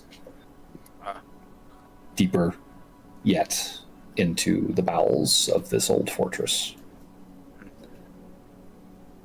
As you hit the bottom, you find yourself stepping into another circular chamber, one that you realize is probably directly below the first, as you can see a hole in the ceiling and a hole in the floor. To your left and to your right are two more passages. Y'all got any rope on you? I do. Can you extend it fully down this hole? Yeah. I guess I'll like look for something to tie the rope to. Nah, you don't gotta. As long as you can hold it, you're fine. Oh, okay, yeah. Then I'll just kind of toss it down. No, don't throw it. Oh, no. On the end of it. No. I'll catch. I'll hold on. He's to one holding end, one like, end and toss tossing the other. Yeah, toss. Yeah, I'm not gonna just Throw the whole coil. Reese, have you ever used rope before? No. Yeah, that's Squirrel will travel down the rope. okay. I will hold the rope for you. Okay. I will not drop rope. If the rope is descending from the first floor, you would climb down it and find yourself entering that lower chamber with the two passages off of it. Continuing along the rope, going deeper, you crawl along it for the full 50-foot length and do not find yourself at the bottom. You were just kind of dangling. Does it smell like water? It does. It is damp and moldy down here. It does not smell like fresh water necessarily. It smells like mildew and cave mold. Alright, I'm gonna run. And I didn't like pass any other rooms besides the one that we were in? Nope. No additional levels. Alright, I'm gonna run back up. Okay. Smells like there's water at the bottom of that, but I don't see anybody taking that route unless they got a very sudden, we'll say reality check. Or gravity check? Gravity check. How deep do you think it goes?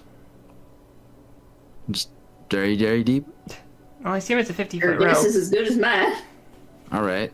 I might, I mean, it smelled wet, so water couldn't have been that far down. Could I drop a pebble, maybe? yeah, I was gonna do that. I was gonna look for one. Hey, you can find You something got to drop, sure. There's debris all over the place.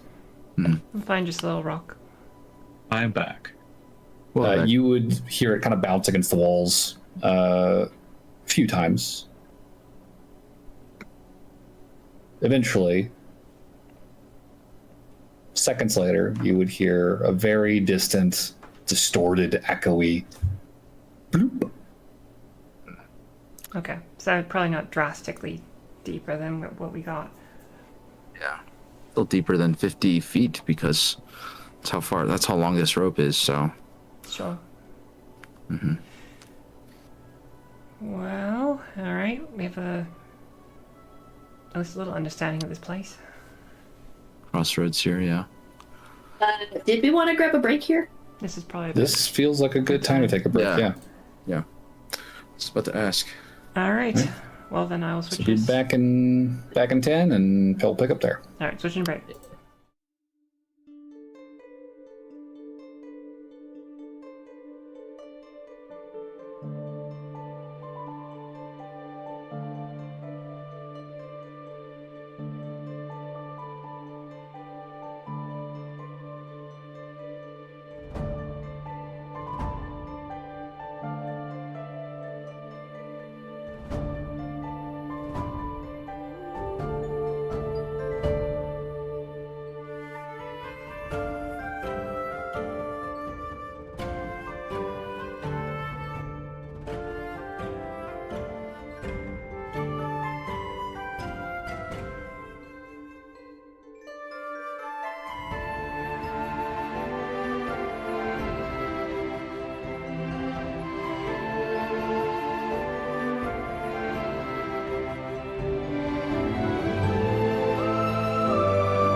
Let's do it.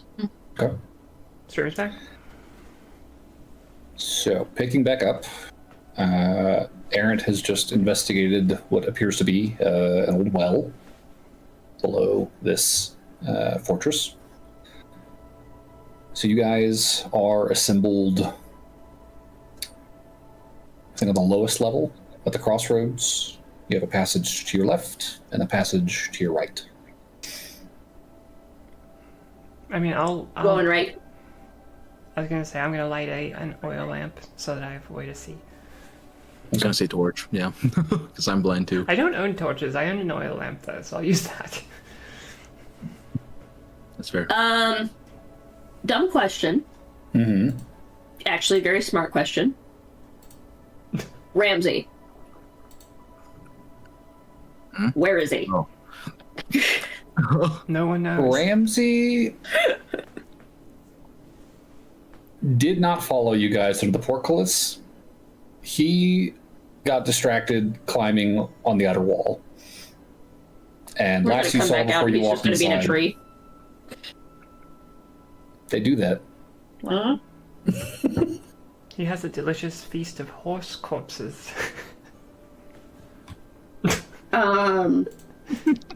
Okay, I'm just gonna do this because this is how my brain is wired. Mm-hmm. I want to make like a tiny rock tower in the direction that we came from.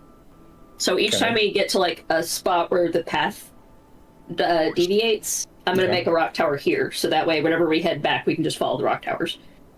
You Like could some just- sort of sign. You could just make like a little arrow of rocks that like point the way back. Yeah, I guess if you want to do that instead. Well, the rock tower doesn't give us a direction, but the arrow would. I mean, it does though. But yeah, sure, we can do. I guess I'm imagining it differently than you. Yeah, well, however you want to do it. They both work. Basically, if it's like this, and we came from that direction, and we go this Yeah. way, I would put the rock tower here. Oh, in the passage, not on the turn. Got it. Okay. Yeah. Well, however you, yeah, whatever makes sense. But yeah, that's a good way to do it. Okay. Well, you have your round chamber. You've got passage left, passage right, and the stairs that you just came down from up above. I guess we're going right. I think that's what Kat said. Right? Okay. If we're heading right...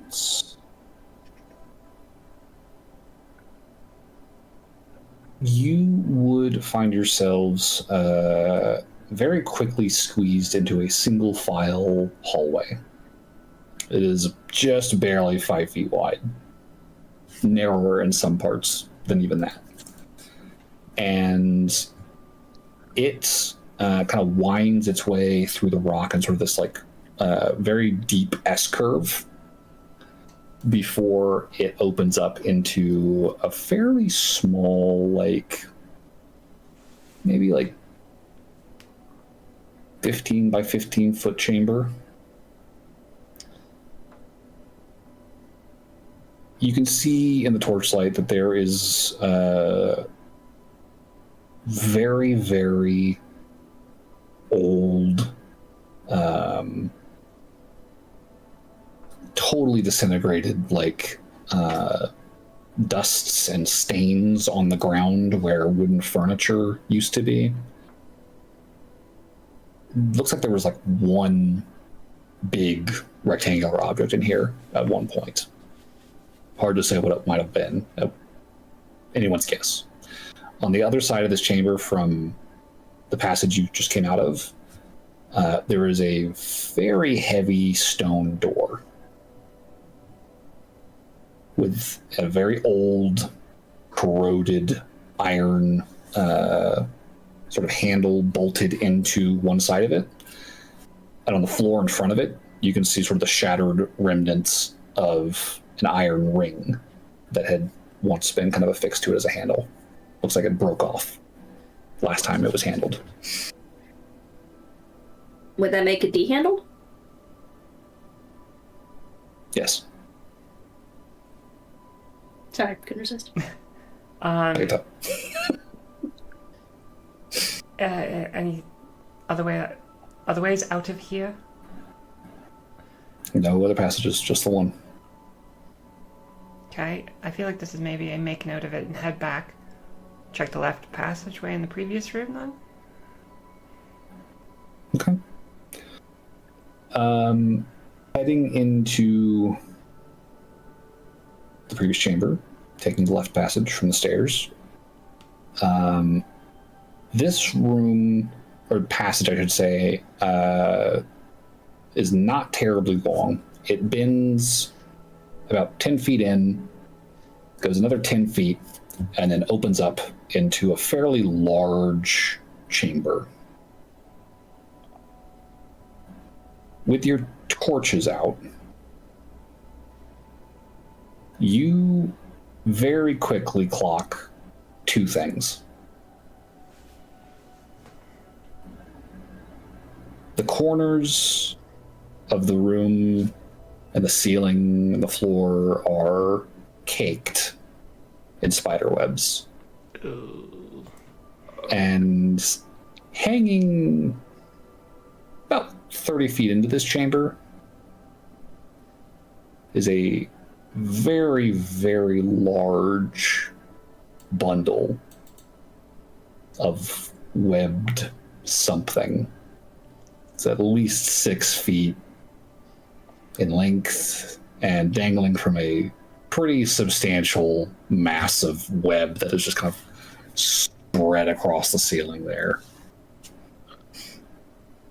Does the web look like it extends like out of the room, or is it all just contained in that one room? Like, is there any openings or whatever? Like, give me a perception check. So who's all for just burning this to the ground and leaving? I want to do that, but I don't want the information on the strings to travel. Use a I perception. don't know. I feel like we did that once in a past life. We might want to mix it up a bit. Yeah, all right. I'm getting a 14. 14 with perception? Okay. Mm-hmm. Through the pitch black of this space, like no windows letting light in whatsoever, no cracks. Mm-hmm. You're just going off of torch and lamplight. Yep. You see this chamber it opens up pretty substantially. Like it's probably a good 40, maybe 50 feet from left to right. And it goes deep. You can make out what looks like just like at the edge of this space, you can see what looks like sort of an open archway, just barely illuminated by the kind of the edge of the lamplight. You'd guess probably 40, 50 feet across, so probably a pretty large square chamber. But also, looking out that distance, you can make out multiple large, multi-legged bodies, glistening eyes, clacking fangs, hunched They're just watching us against the wall, eyes on the six of you in the doorway. How many are there? Motionless. You count 4. All of them roughly the size of a big dog. Like a big dog. And did we see, you said we saw something wrapped in web? Center. Yeah, about 30 feet from the doorway, there was like a 6 foot, like a sleeping bag of fucking spun web material hanging from the ceiling. I'm going to quietly cast a message toward it. I don't think this is going to. Give me a stealth check. Very good at these. Oh, it's not terrible. 14. 14? Mm-hmm.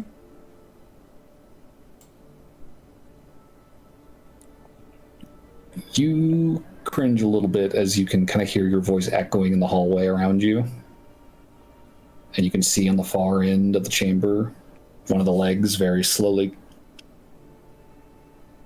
as they kind of creakily stand up and begin to kind of shift their position in the corner. They don't advance, but they definitely seem to react to the sound. And you say what with your message? If anyone's alive in there, please say something right now. Into the bundle. Yeah.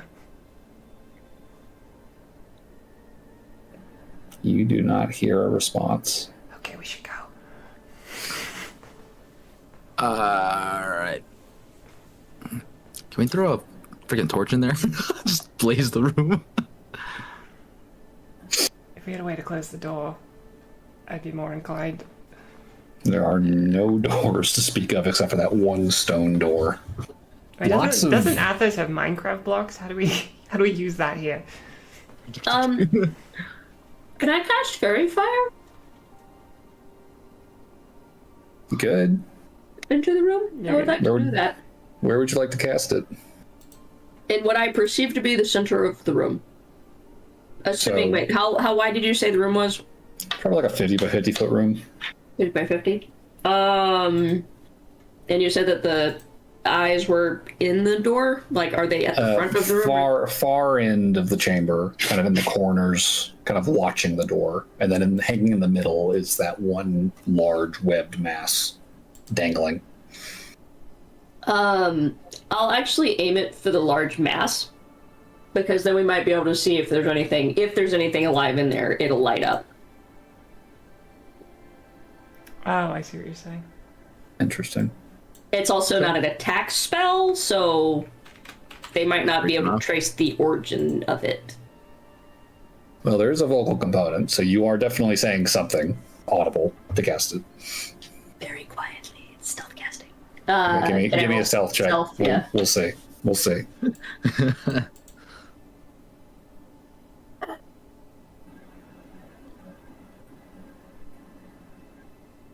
How does a 22 strike you?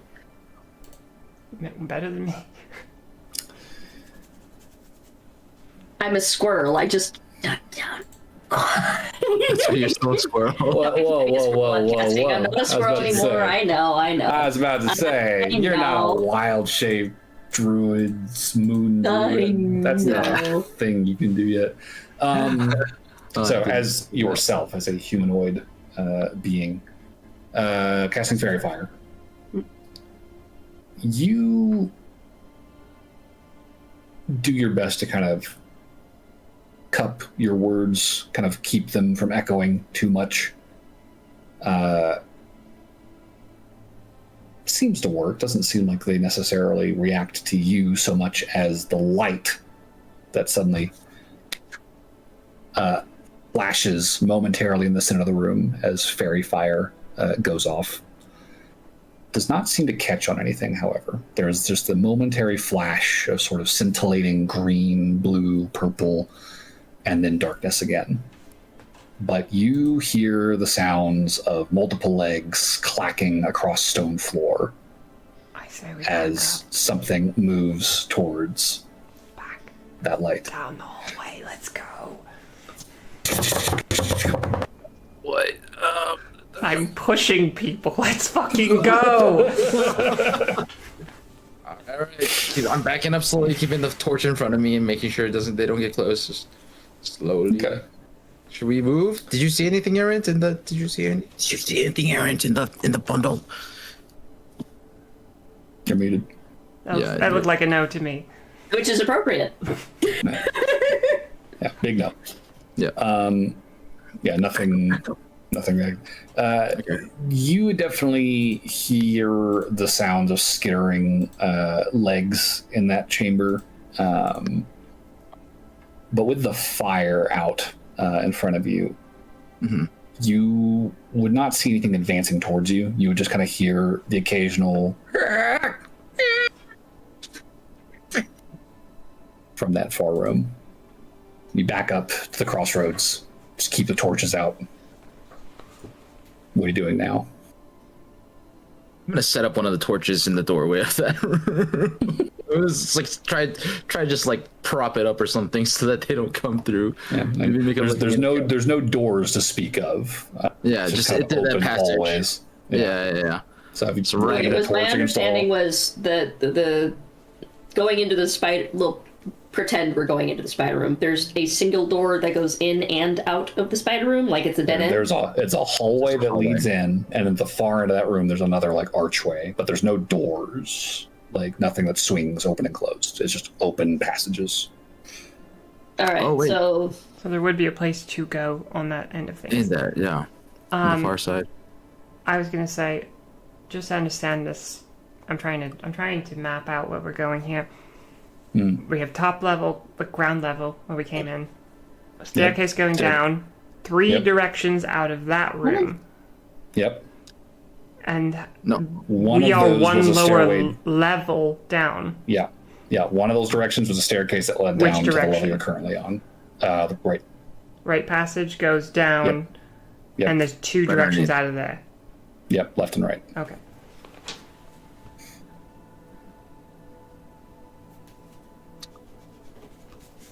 I mean, so we know what's on the bottom floor. Yes. And I'd it's- say we go back up a level. Let's start exploring up there, see what's up there. We do know that there is a further passage in the bottom floor in the spider room, but it's also a spider room, so we'll have to deal with spiders if we want to go through there. spider room for later. Yeah. All right, that's fair. character question. How does Sybil feel about giant spiders? They are very fascinating to read about. They are fascinating. Very specifically to read about. Did you know there are over 30 species of them on Vaergose? Nah. I knew there were little ones and now big ones, I guess. There are some very big ones. I know she doesn't like it, but Timber's actually very upset right now. No, she looks upset. That's an unhappy cat. 100%. Well, so we're going to go back up to level 1, -1, however you want to call it. Okay. We First got phase 2 over. directions we haven't explored here. Correct. Left or forward. Probably doesn't matter. Let's just follow the circle around since we started forest. We went to the right We started passage. right, so let's go forward. Yes, go around and just loop around. Heading forward. This hallway just kind of extends about 15 feet, 20 feet maybe, before opening into kind of a low ceiling vaulted chamber. You can see nooks along the walls, these sort of like deep set, kind of narrow, lengthy alcoves. Probably like 3 stacked one on top of the other that kind of run the length of the wall. And in each of them, you see what looks to be kind of the broken, scattered remains of skeletal figures. Like a crypt. Very much like a crypt. Oh, you don't say. I will turn away. Turn We've actually away. made it a trap card. I'll on say our in the side. lamplight, you can also make out the sight of bones kind of scattered across the ground as well. Oh, It looks like this place has been disturbed. somebody's already looked through. Judging by the dust, however, probably was not super recently.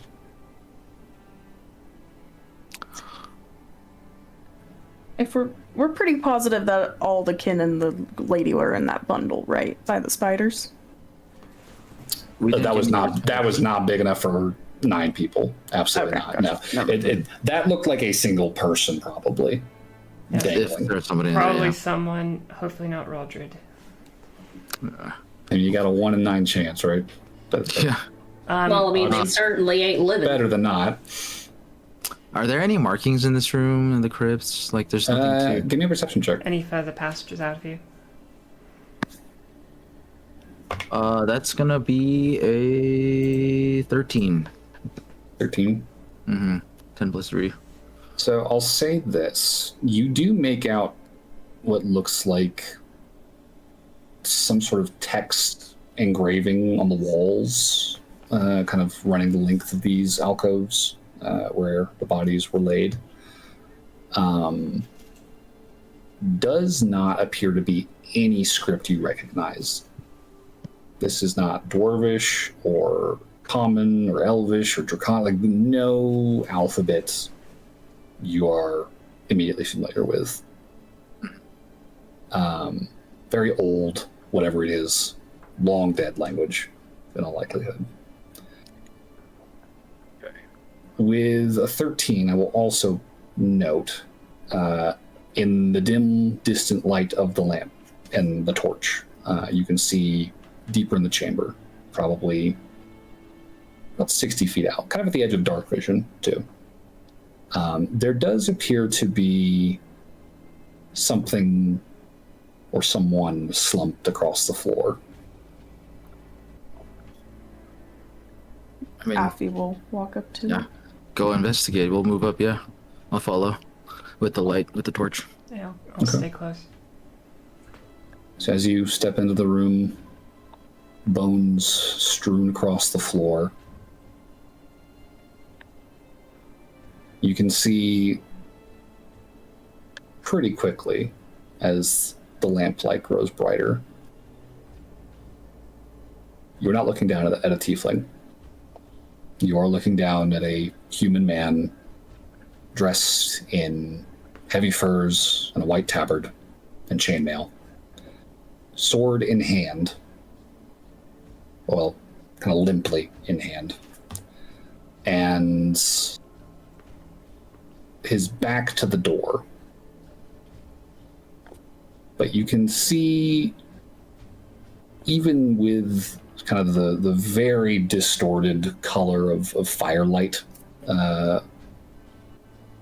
there seems to be some very distinctive discoloration on the skin around his face and ears. Like the head is like mostly shaved, so you can kind of see like the scalp, and there are these sort of like ugly black veins and streaks that kind of run across the skin. Off chance that might look like necrotic magic. Or like he's been bit. Yeah. Does Check feet it. look like poison? I mean, you guys want to make a medicine check? I would like to make some sort of check. I can do medicine. All right. As you guys kneel to inspect the body. I don't know. I will I don't try, know. but 13? I got an 11. 11? Oh no, that's a 10. That's a 10. That's a 10. It's a -1. Oh. That's a 10. Cool. So, first bad roll of the night. Awesome. We finally got one. You guys kneel down, kind of pull this guy kind of onto his back to look at him. The face is like pulled taut, withered. The eyes like sunken and dark, kind of bloodshot. Teeth bared in a silent scream, and the muscles in his neck just kind of frozen in this like tensed, anguished rigor. And the black streaks just kind of like, again, spiderweb across his face. You don't know what it is, but whatever it was, it looks like it fucking hurt before the end. Okay. That's not fun. Was this guy? You say he was leaning out a door? No, just slumped in the middle of the floor. Oh, he's not. Okay. Back to the door. Back to the doorway. His back to the door. Yeah. I'm gonna cut off. That's all said. Uh-oh. Yeah. Uh-oh, indeed. Can I get passive perceptions again, just so I remember? 15 for Sydney. Not good. 13. 15, muted, 13, 14, Thank you. 17. 17, 10. 10. I Ugh, told you it wasn't good. very not good. Cool. So, unfortunately, as you are kneeling and inspecting the body, none of you sees or hears as you have sort of stepped into this room, pushing through the mess of bone on the ground, and in the silence, knelt before a series of shadows that began to rise up out of the dark behind you. And it's not until they begin to cast their shadow over the fire of your torch and lamp that you turn and see 6 spectral figures bearing down on you all. So, could I get some initiative, please? Okay. That's fair. Sorry, no, I'm withholding initiative today. Oh, are we? 4. That would Wait, be a 4 16. from Alfie? No way. You've got a dex up like 4, don't you? I rolled a nat 1. Oh, damn. Am I able to activate my gauntlet before, or do I not have Oh, enough time no. to do that? You guys are surprised. Gotcha. That is a 14. 14. Yeah, I got a 16. I also got a 16, if you take the 1 off of the front of it. Can an initiative be negative? Yeah. So with surprise, you guys are going to have disadvantage on initiative. Oh, I should roll again. Oh, can I get lower? That is Yeah. that is an 11 for Reese actually. Okay. With disadvantage. I rolled at a disadvantage and I rolled a 3 and then a 4. Hey, DM, Yeah.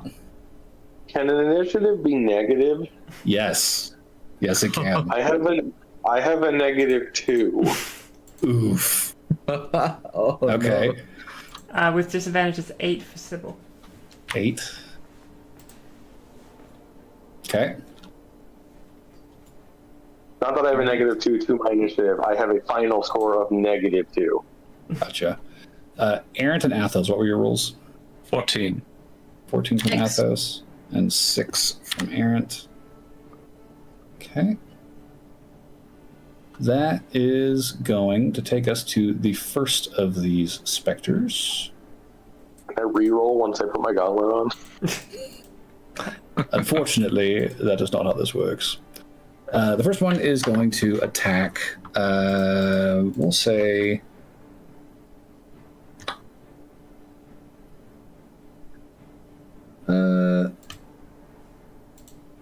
Sybil. Does a dirty Is it 20 hit higher you? than 10? Yes. Okay. You are going to take 8 necrotic damage as this creature lunges at you, and you feel your body tightening, straining, and breaking at its touch. Okay. Next, we'll do Errant. 13. Does not hit you. And Reese. Oh, damn it. Another 13. I have 15 AC, so.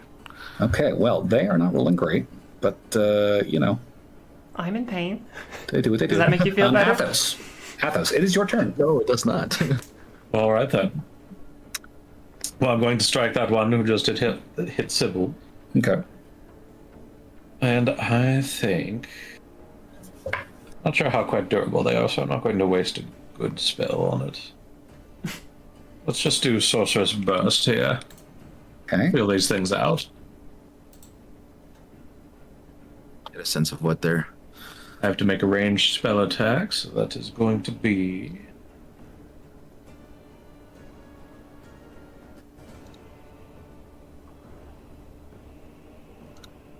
Come now.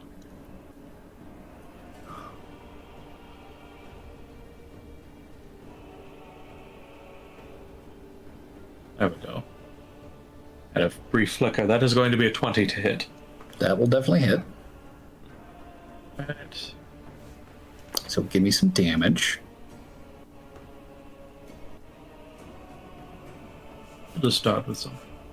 It's going to be a 5. 5. And what kind of damage? Necrotic, because that's what it always goes to. I chose lightning, but it decided necrotic. Oh, that's not good. And what a shame, Athos, because as you unleash this sorcerer's burst, you watch as it's collides with this spectral figure and seems to do nothing. Well, that's a problem. Good luck, everyone. Oh, buddy. In response, one of the specters is going to attack you on its turn. Well, that's just unfair. I didn't do anything to you, literally. Does a 11? Does that hit Athos? An 11? I think it might. Let me see. Yes, meets it, beats it. Okay. Oh, boy. Athos, you're going to take 7 necrotic damage. Oh, fun. Oh, so you can do it to me, but I can't do it to you. This is just unfair. This bullshit. That will take us to Reese. Well, I will steady aim myself. I'll do steady aim with my bonus action Okay. and attack the one that most recently attacked me. Okay. And I will have advantage because of the steady aim. Okay. It's gonna be a 19 to hit. 19 will hit. Okay, so the psychic blade. So 1d6 plus another 2d6 for sneak attack. That is good. That is good. Well, that's a 6 plus ability modifier for that's 10 damage. 10 damage. Yep. Dang, Okay. 3d6 give me 6. The psychic blade strikes this spectral figure, and you watch as it recoils from the blow. That silent scream still echoing around the chamber. Definitely seem to have done some damage. Go ahead and give me your anything else. I mean, do you have movement? No. Okay. Position. Yeah, I'm just kind of sticking there and trying to keep as much as I can. Yeah. Okay. Next up is another one of the specters, and Reese. It'll attack you. Oh boy. Wow, that's another 13. Holy shit. Hey. Quit rolling 9s. Sybil, it is your turn. Okay. My arm hurts. I'm going to, in the interest of not being a tremendous liability for the rest of this battle, use bonus action. Actually, I'm going to... I'm standing next to Reese, presumably. Mm-hmm. I'm going to take a health potion out of my bag and put it in your hands, and then I'm going to cast Misty Step back toward the entryway. Oh, okay. Thanks, I guess. Okay. Misty Step. So you teleport across the chamber back into the sort of hallway leading into the crypt. Yes. Okay. So can do some damage from there, that I is your guess. bonus action. Yeah. There's not a lot I can do with my action, unfortunately. I mean, you can cast a cantrip still. All right. The rule is 1 leveled spell per turn in 2024. So, Firebolt it is, then, at the one that just attacked Reese. all right. That's a good attack. That's 26 to hit. That'll hit. Oh, 9 I'd fire be very damage. concerned if it didn't hit. How much? 9 fire damage. 9 fire damage.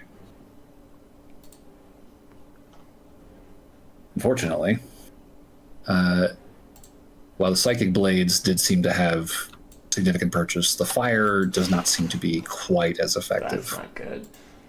Okay. worrisome. So the flame collides with the back of this creature. It kind of like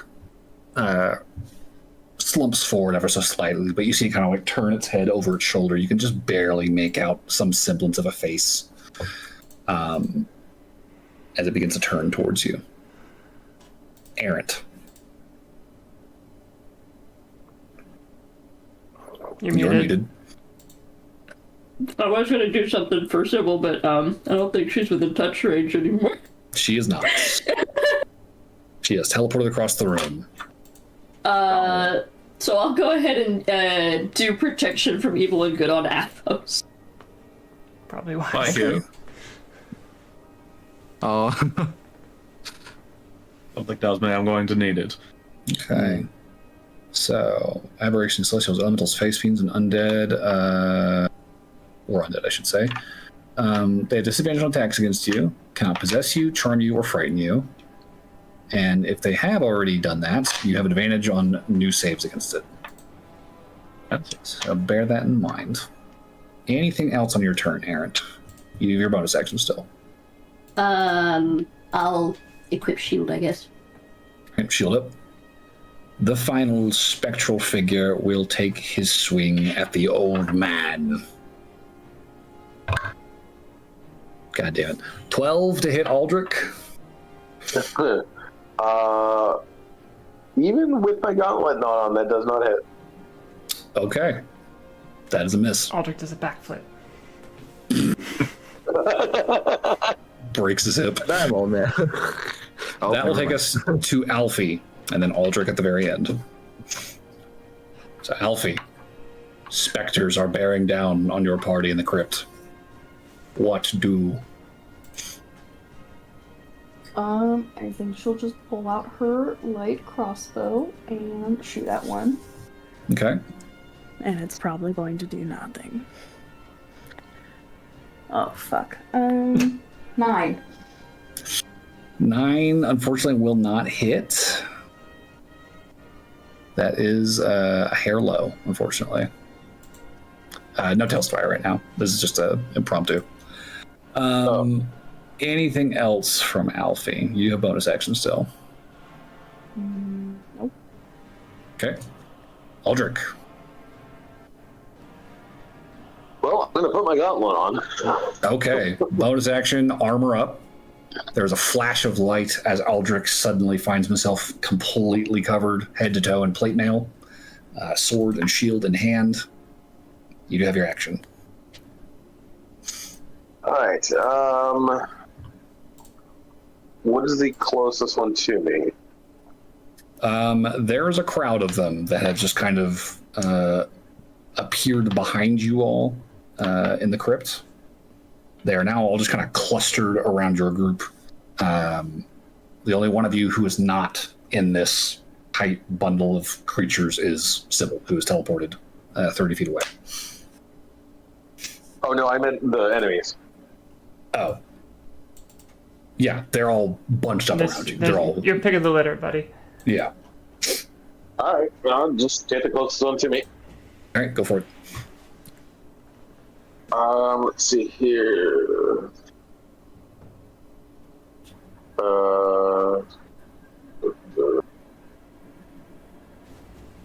Six to hit. Wow. Okay, that was not good. That was 9 to hit. 9 will not hit. Wow, not rolling great today. Mm-mm. And you did take off the exhaustion penalties, right? Yeah. Okay. Unfortunately. I rolled a 3. Ooh, yeah, that's bad. Okay. Top of the order, we have 3 of these creatures. Athos, one of them is coming at you with disadvantage. That's just lovely. 14 to hit. Yes, it hits. You will take 5 necrotic damage. Oh, I thought it was about to be lower. Oh, great. Errant. Does a 17 hit you? Son of a bitch. Okay. Reese. It would have if I didn't spend my bonus action putting a shield up. 23. That definitely hits. Oh Cool. no. All right, Reese, you take 8 necrotic damage. Yeesh. Yeep. And that takes us back to Athos. Well, I just got the shit smacked out of me.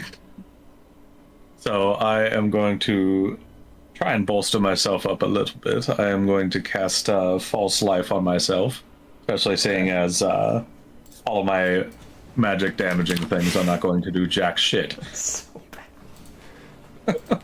It's very unfortunate. Just a little bit. So yes, I'm casting False Life on myself. So I will regain some HP. So you will be gaining temporary hit points. Correct. Yes, but the point is, it's something rather than nothing. Yes. So I get. Ooh, I rolled a 3. So 3 plus 4. I get 7. Quite nice. You know it's 2d4 It's plus 2d4, 4, right? so 2d4? Yep. Oh, the newer version must be 2. Even better.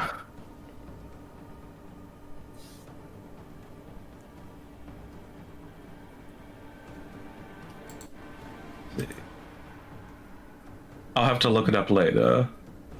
But I'm not saying that right away. But anyways, yes, 2d4 plus 4. The 3 and a 1. All right. So you're at 8. Yes. Okay. That I is go up to 19. better than what you were at. Yes. Okay. That'll take us to another specter, which is going to, I think, round on Sybil. does he take the opportunity attacks? He would take some opportunity attacks, yeah, if he wanted to make the. Because he's got to get The 30 strikes feet on over to him. me. Yeah, it does. But I'm gonna swing Go for it. a psychic blade. And you do have allies within 5 feet, so no advantage, but you will get sneak attack. I did get sneak attack damage. Wait, How even many though of it's the us same can turret swing? cycle? He's within reach of most of you, yeah. Alfie would try to dagger it. Okay. I'll try to take a swing too if I'm able. Yeah, go for it. 15? So 15 that will was a 18 for Reese. 18 will hit.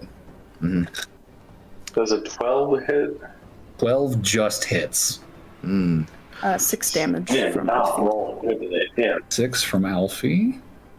Reese gets, adding ability modifier, 12. 12. Okay. And this is with the psychic blade. Yes. Okay. Okay. And Athos or Eldrick, excuse me. 10. 10 damage. Okay. 3 from me. 3 damage from you. Okay. Just fucking barely. The 4 of you unload on this one specter. 22. As it tries to like break free and fly across the room towards Sybil, and it just in a swirl of black mist dissipates. That is a dead specter, and that takes us to Reese. All right. Because I got a hit with Psychic Blade, I think the Hex matches the Vex. Vex. Yep. So I get the advantage. I'm just gonna swing. Is the one that tried to escape the one I hit earlier? Nope, that was a fresh one. Okay. So I will swing at the one I hit earlier. Okay. That's 10 or 8. And there's how many of these things still alive? 5. 16 to hit? 16 will hit. Okay. Question, do I get sneak attack on this one even though I used Yes. it earlier? Okay. Because this is a new turn, and you can sneak attack once per turn. Okay. 5, 4, 1, 10, 14 damage. 14 will finish another specter. As the blade collides with it, it screeches and dissipates into a cloud of black mist. Bonus action? Yes, well, my psychic blades are doing work, so I have a psychic blade second attack. Okay. I think Vex will still trigger, but I won't get sneak attack on this one. That's a 5. That's a 5. 11 to hit. Okay. 11 will not hit, unfortunately. That's what I thought. Gotta be 12. Yep. In response to your... I lost the word, holy shit. To your bullshit, one of them is going to hit you. Transgression. Yeah, there you go. Stabbing with my psychic blades. 12 to hit Reese. That does not hit. That will not hit. Okay, that brings us to Sybil and then Errant. Alright, well, this seems fairly bad. I'll do the old classic enlarge on Aldrich. Wait, is there space in this?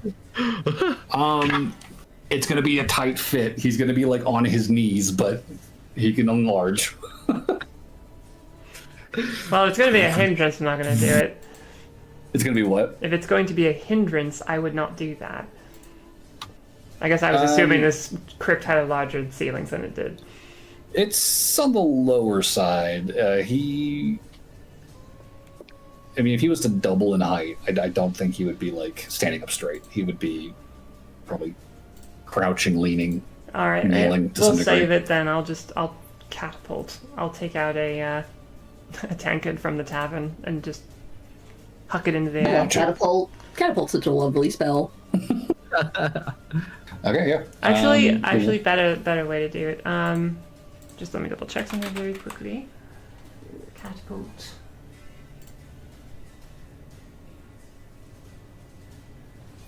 Okay. Instead of having the attack come from the direction that I'm in, I'm going to catapult. I'm just going to say like a rock that's on the ground near the edge of the tomb, away from me, so it doesn't even seem like I'm the one doing it necessarily. Okay, that's fair. So, attack roll. Oh wait, no, it's not even the benefit line. Creature must make a dexterity saving throw. Oh, dex save. Okay. Well, there's only one of them that's been injured at this point. Do you want to aim for him or a fresh one? Yeah, let's go for the injured one. Okay. Dex save. 16. That saves. Okay. So half damage.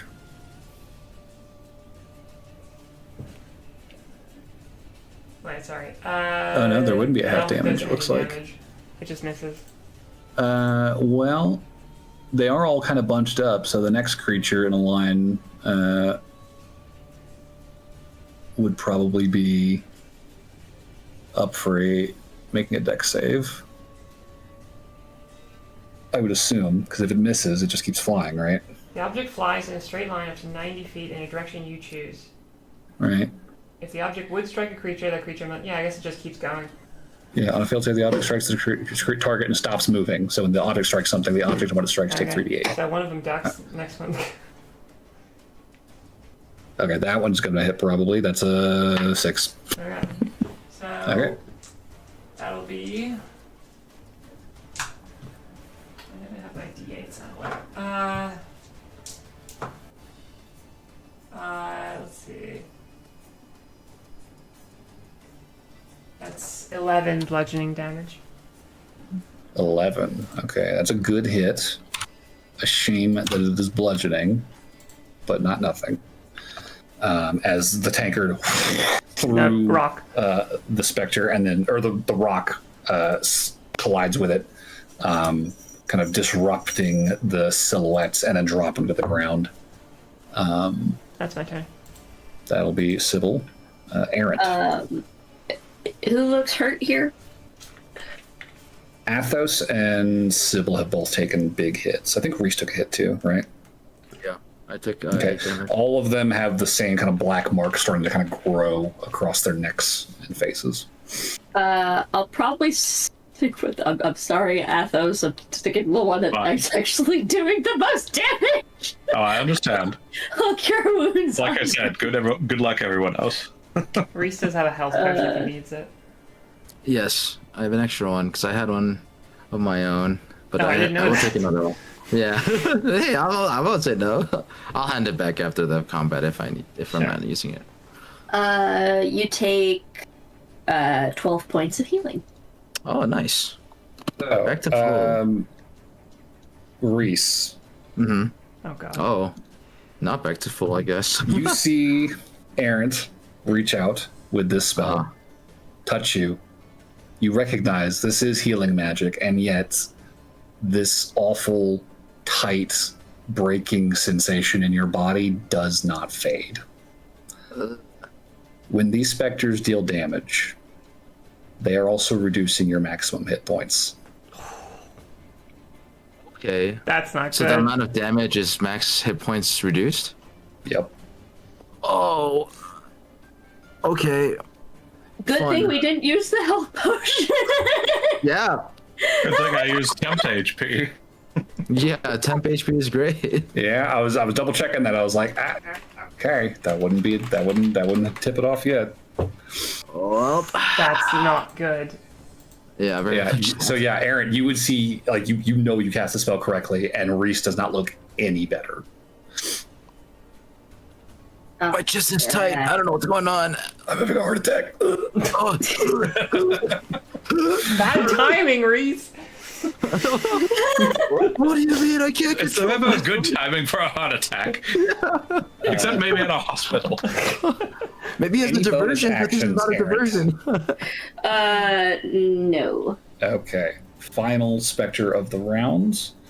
Will swing at Reese because he is being a little pill right now. That's a nat one. That's a miss. Okay. Alfie and then Aldrich. We'll try to shoot one again with her crossbow. Okay. The one that's been damaged. Okay.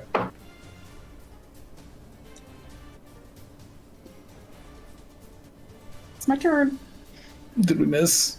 Yep. Oh. Aldrich. I'm gonna try to hit an undamaged one. Hit an undamaged one? Yep. Okay. Yeah, go for it. Finally, a decent hole.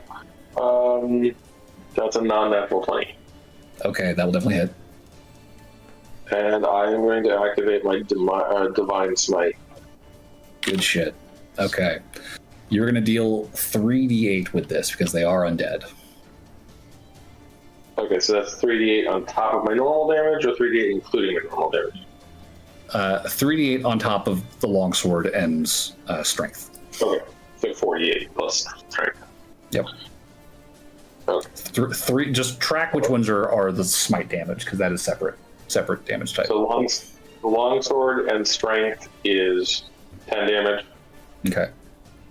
and then the Divine Smite is 6, 1, and 6, so 13. 13. Good hit.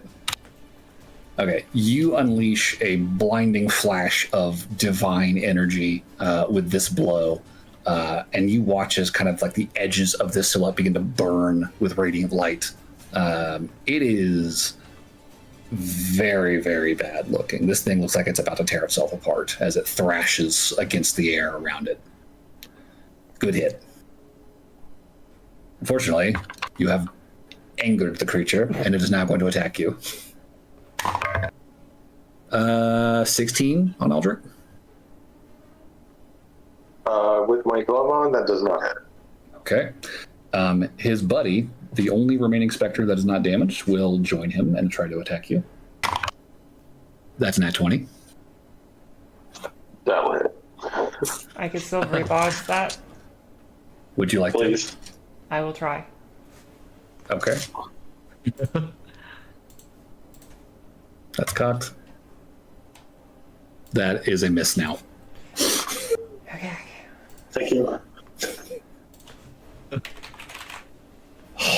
4d6 off of a specter would have been amazing. Oh god. No, it wouldn't. Athos, it's your turn. Athos, it's your turn. I'm gonna give Reese advantage on his next attack since he's gonna be next Okay. up. Oh, I already have. Well, no, you're good. I was about to say, Reese does have advantage from Vex. I Oh. did miss with my second attack with the Oh, you blade. did? I missed with that one. That's true. Okay. And so I wouldn't have advantage. So. Sure. Well, I'm going to do the only other thing that I know, and that's try and hit it with. We'll do my dagger. Oh. So to do something. Ghost. Can I stab a ghost? Let's find out. Can you do it? Go for that one Aldrich just hit. That's a nat 20. Yay! That will stab the ghost. It goes from a D4 to 2D4. Look at that. Hell Oh yeah. my. Ooh. Wonderful. Can you kill a ghost? Let's see. And I add my dex. That's 5 damage on a crit. Ooh. It's not dead yet. Well, technically, it's already dead. It's just not dead. It's not double dead yet. It's not double Dutch. But it is very, very close. Reese, Oh, my turn. Okay. it is your turn. I will attack the one that I hit earlier. So it's not the very close to dead one, but the one that is damaged. Okay. And then I have advantage, right, from silvery barbs. You do. Yes. Gonna need it. Oh, well, that's a 7 and a nat 20, so the nat 20. Hell yes. Yes. Okay. Um, So that's 66 total. doubles the dice. I thought it doubled the number. Doubles all dice. So 3, 3, 5, and oh, that's good. 2, 4, 6. So 3, 3, 6, 5, 11, 2, 13, 23. 4, 17, 6, 23. Yep, that's correct. 23 plus your dex. Plus my dex. Yep. 4. Cool. So Yeah. absolutely demolished this specter. You land a blow deep into the face of this thing, and it just explodes outward into tendrils of darkness. Bonus action. I will use my bonus action, Psychic Blade on the one that's almost dead. Okay. And then the Vex, I think, will count for this. Yep.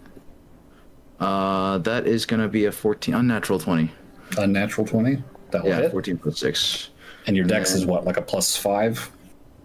Well, bonus attack doesn't get a. Oh, it doesn't ability get dex. That's modifier, right. Yeah. It might Just a live. D4. It might live. It's a 1d4. 3? That will kill it. Okay. Okay. Okay. There are 2 left. Mhm. Sybil and Errant. It is your turns. Are they lined up in a nice way? I could catapult something at them. If you moved, you could get them lined up, probably. If I moved, I can choose anything in this room. Oh, well, then yes. I mean, there's a line. Okay. Sure. I will catapult towards them. 2 dex Okay. saves then.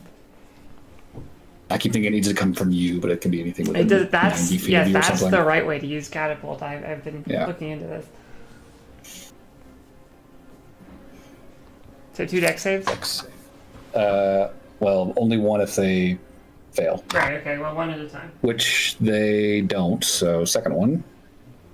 I don't know. I think my favorite way to use catapult will always be stealing your enemy's stuff from them and then using catapult to make it go as far away from them as possible. It's a Does fun... a 15 is a fail or a success, right? Yeah, it is. Okay, and then the nat 20 is obviously succeeding. Alright. Okay, They're up so there. You you stand. throw a stone that just Sure. against the wall as it misses your 2 targets. Okay. Important question. Are there any party members in that line? No, I would try assume to not. avoid the party members. Thank you. Errant. Well, I miss. Rip. Has these 2 been damaged at all? One of them has not been damaged at all. The other one is relatively fresh. I tried to bug with staff and this. It is going to go after Reese, though, because he is demolishing ghosts. My Psychic Blades are the only things doing You're gonna damage. call. 16? That does hit. Oh, no. Oh no. Okay. Reese, you take 10 necrotic damage. Oh shit. Okay, I'm at 7. Oh god. Okay. All right. That takes us to Alfie and Aldrich.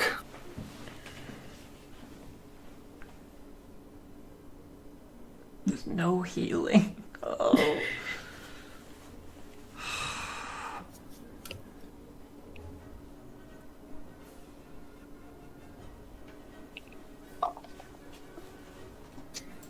How does temporary HP work? It is not HP, which means it will work. Basically, In like a this pool of situation. HP that once that goes down, then it starts affecting your normal Yeah, health. it's like Overshield in Halo.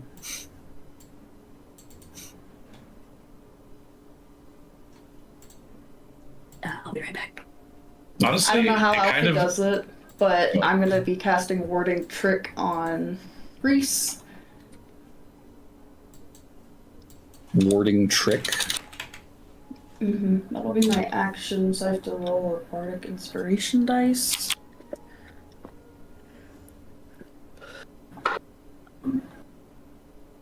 Five plus Wisdom modifier. So you have 8 temporary HP. Okay. So Alfie, in a sudden, frantic scramble to try and protect your friends, taps into a heretofore unknown power. And Reese, you feel yourself steadied, invigorated by a sudden burst of magical energy. Is there a random Alfie's effect just- with that? This is not a spell. Oh. Oh, so I don't have to? Nope, this is not a spell. This is a class feature. So we will not make you roll for that one. You're okay. That's pretty cool. I think I'm just gonna roll. I feel like I should roll anyway. You think? though. All right. If you get a 1, I will make you roll on the table. D20, please. 11. Okay. Okay. Alpha, you were just looking at your hands like, what the fuck did I just do? Yep. Feel better. Thanks to Aldrich. Thanks, Alfie. How many are still up? 2 left. 1 is untouched. The other is slightly damaged. I'll go for the slightly damaged one, I guess. Okay. And that is a 21 to hit. That'll definitely hit. Do we think we're going to have a rest after this? I should God, burn I another hope spell slot. so. we better. We Yeah, I fucking think, better. yeah. I will be I'll burn less than the max spell slot HP. for another divine smite then. Go for it. So regular slashing damage, that's going to be an 11. Okay. And then for the divine smite, it's going to be 4, 8, and 8. So that is 20 damage. 20 damage. Yep. That is a dead specter.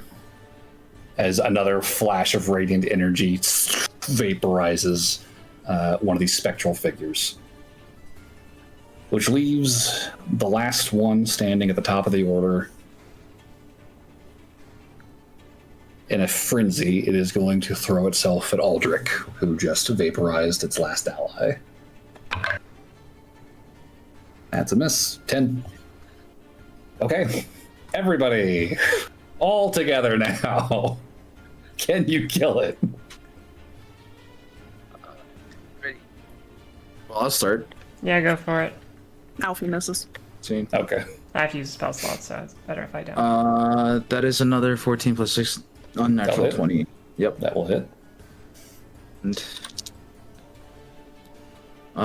that is gonna be a 6 plus 4 plus 4, 14. 14. Yeah. Good damage. Not dead, but very badly injured. As injured as a ghost can be.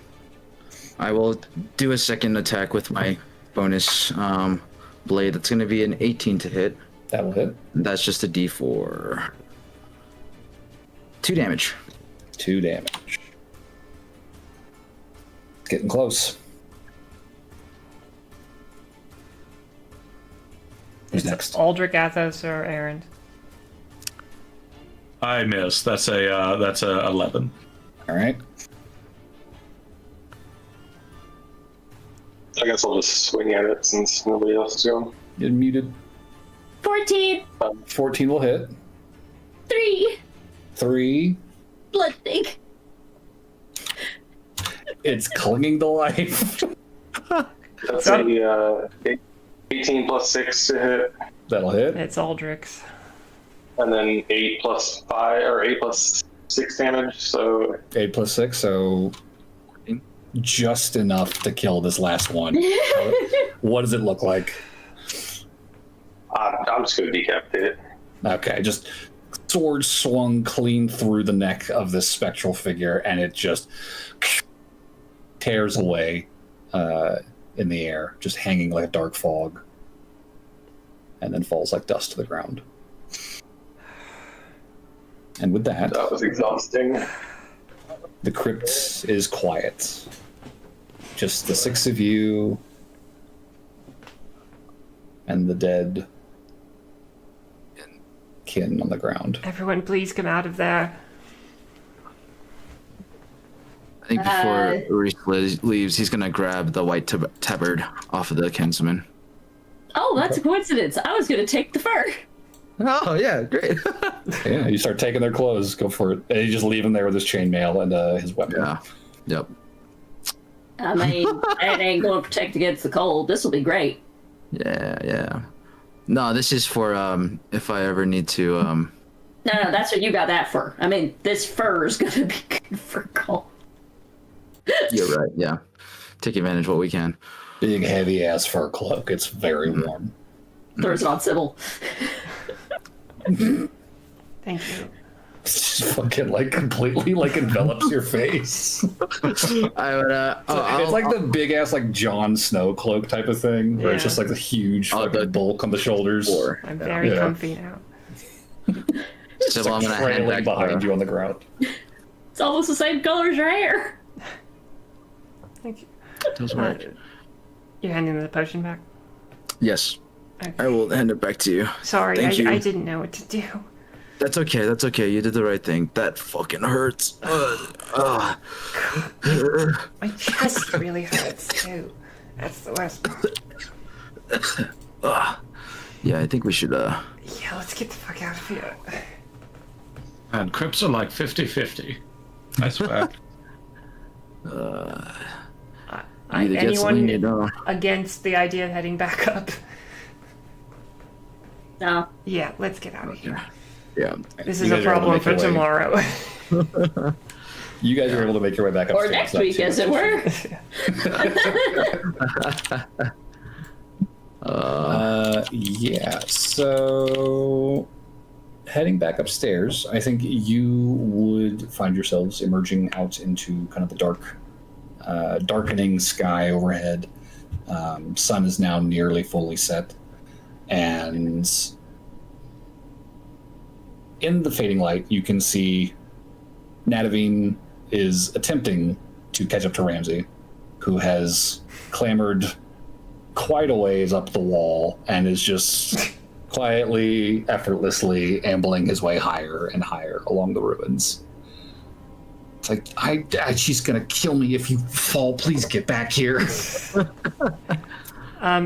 Notably, if we are going to camp and it's already dark out at this point, why don't we just stay in the fort? Like, not in the lower levels, but there's like the upper room that we could just stay in, and Yeah. it's an indoor space. Kind of half demolished building, right? The one with the roof caved in. Yeah, the whole, like the main keep, no roof to speak of, and the walls are like partially collapsed, but there's still like a raised enough kind of perimeter on the lower level that it's like you're shielded from the wind pretty well. Would there But be snow any, is not going to be. yeah, But the horses. would there be anything to, because I know there's a staircase going down, would there be anything to like an old wooden board or like, I don't know, just anything? There's really not much here aside from snow and rubble. There's the chest and the 2 pieces of excavation equipment. But beyond that, not really much to speak of up here. Can you make like a snow wall in the door? Sorry, what? I said, can we make like a snow wall in the door so nothing can come up? Cover it in snow, pack it in. Maybe. Put a we little don't- marker there so it looks out. We don't have to sleep in here. I thought it maybe was a little different than it was. You do know that there is one like roofed structure down in the settlement at the foot of the hill as well. The one that you found the tracks at to begin with. If you wanted something more covered. Yeah, that probably wouldn't be a bad Sure, I place. guess that's fine. Can walk back down. Just presenting it as an option. I'm not saying you have to or need to.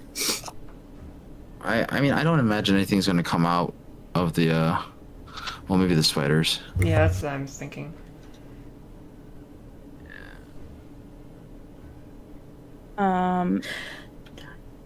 Alfie's gonna go try to get Ramsey down and help Natalie. Okay. As soon as Might be Ramsey better we have sees you, horses to deal with anyway. his tail just starts going, and he immediately just like just down like literally like just the side of the wall as his like little hooves are just clinging to like the sheerest edge of exposed stone brick. And Natalie just kind of throws his hand up, just like, I'll be right down. Sorry, guys, I got distracted. Did everything go okay down there? No. No. Not really. What happened?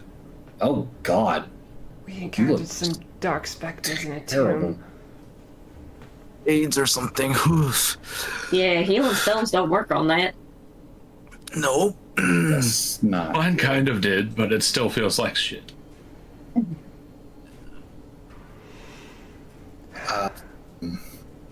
I think we need to make It's like camp. padding pockets. It's like, Yeah. Also, those things were fucking immune to necrotic. That's fucking bullshit. I couldn't do jack Wait, weren't you shit. trying to do lightning?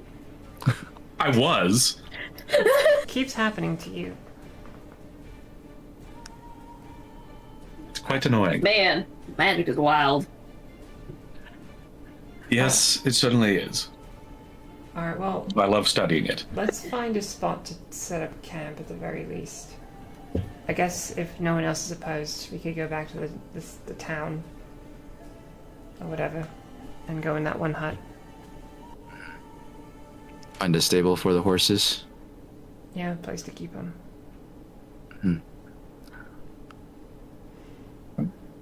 Yeah. I mean, if there's no further ado, you guys can reassemble with your horses on the other side of the parkless and round the keep, make your way out the gate and down the side of the hill, back to the village, town, settlement ruins, and the one house with a roof.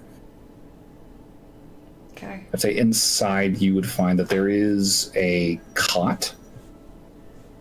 There is a fire ring on the floor, cooking supplies, a pack, and it looks like some saddlebags that have been sort of set against the wall and rifled through. They look pretty empty.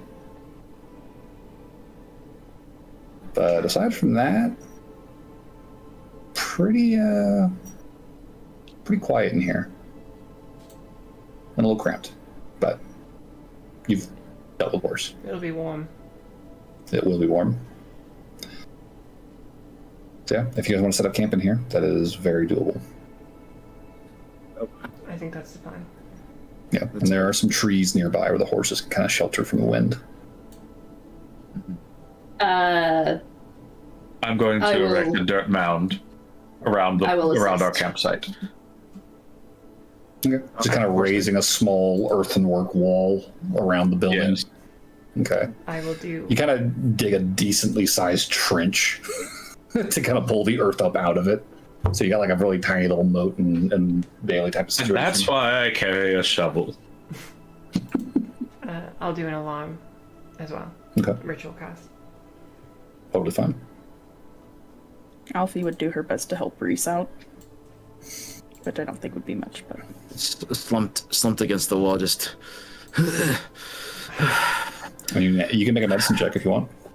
yeah. Finally. 23. 23. Yeah, Amara has actually discussed this sort of affliction with you in the past. It's a serious one. and can very quickly spiral out of control and kill a person if it's not stopped quickly. But you are aware, at the very least, that as long as the source of this sort of draining necrotic force has been dealt with, generally speaking, it won't progress on its own. And with adequate rest and care, you can usually sleep it off. But in the moment, very dangerous. Yeah. So she'd just be like, "You're gonna be okay. Just sleep it off." Rub some Make him dirt some on tea. that. Yeah, make him some tea to like kind of help Yeah. soothe the breathing pain and help loosen him up a little bit. But beyond that, think- the worst of it's going to have to pass in his rest. Reese will also respond, whatever you did earlier too helped a lot. Thank you. I don't know what I did.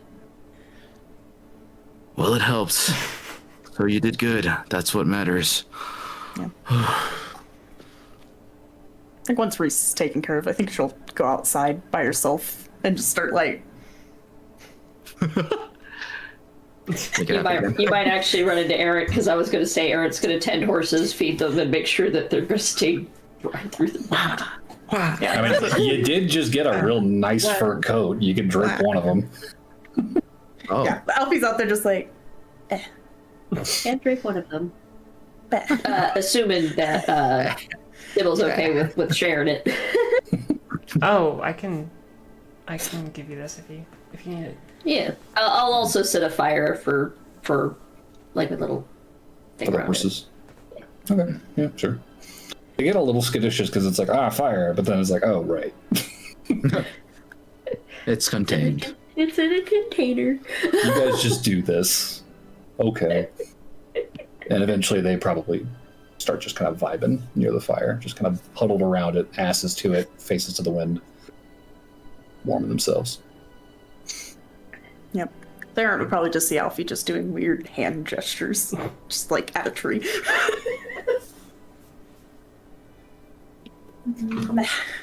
Abracadabra.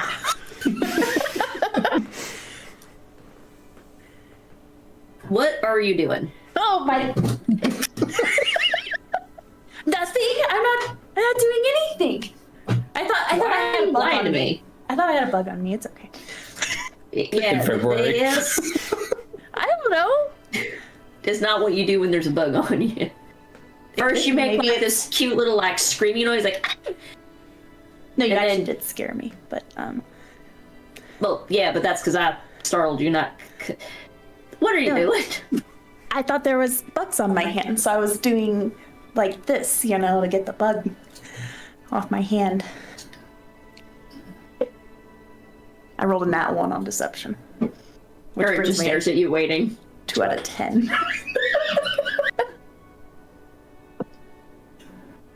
That's okay. Eric just stares at you, waiting. I don't know. I thought maybe something would happen, but nothing's happening. So, Were you trying to repeat something? I don't know. Weird things are happening, I guess. Like somehow did something for Reese, and I don't know how I did it.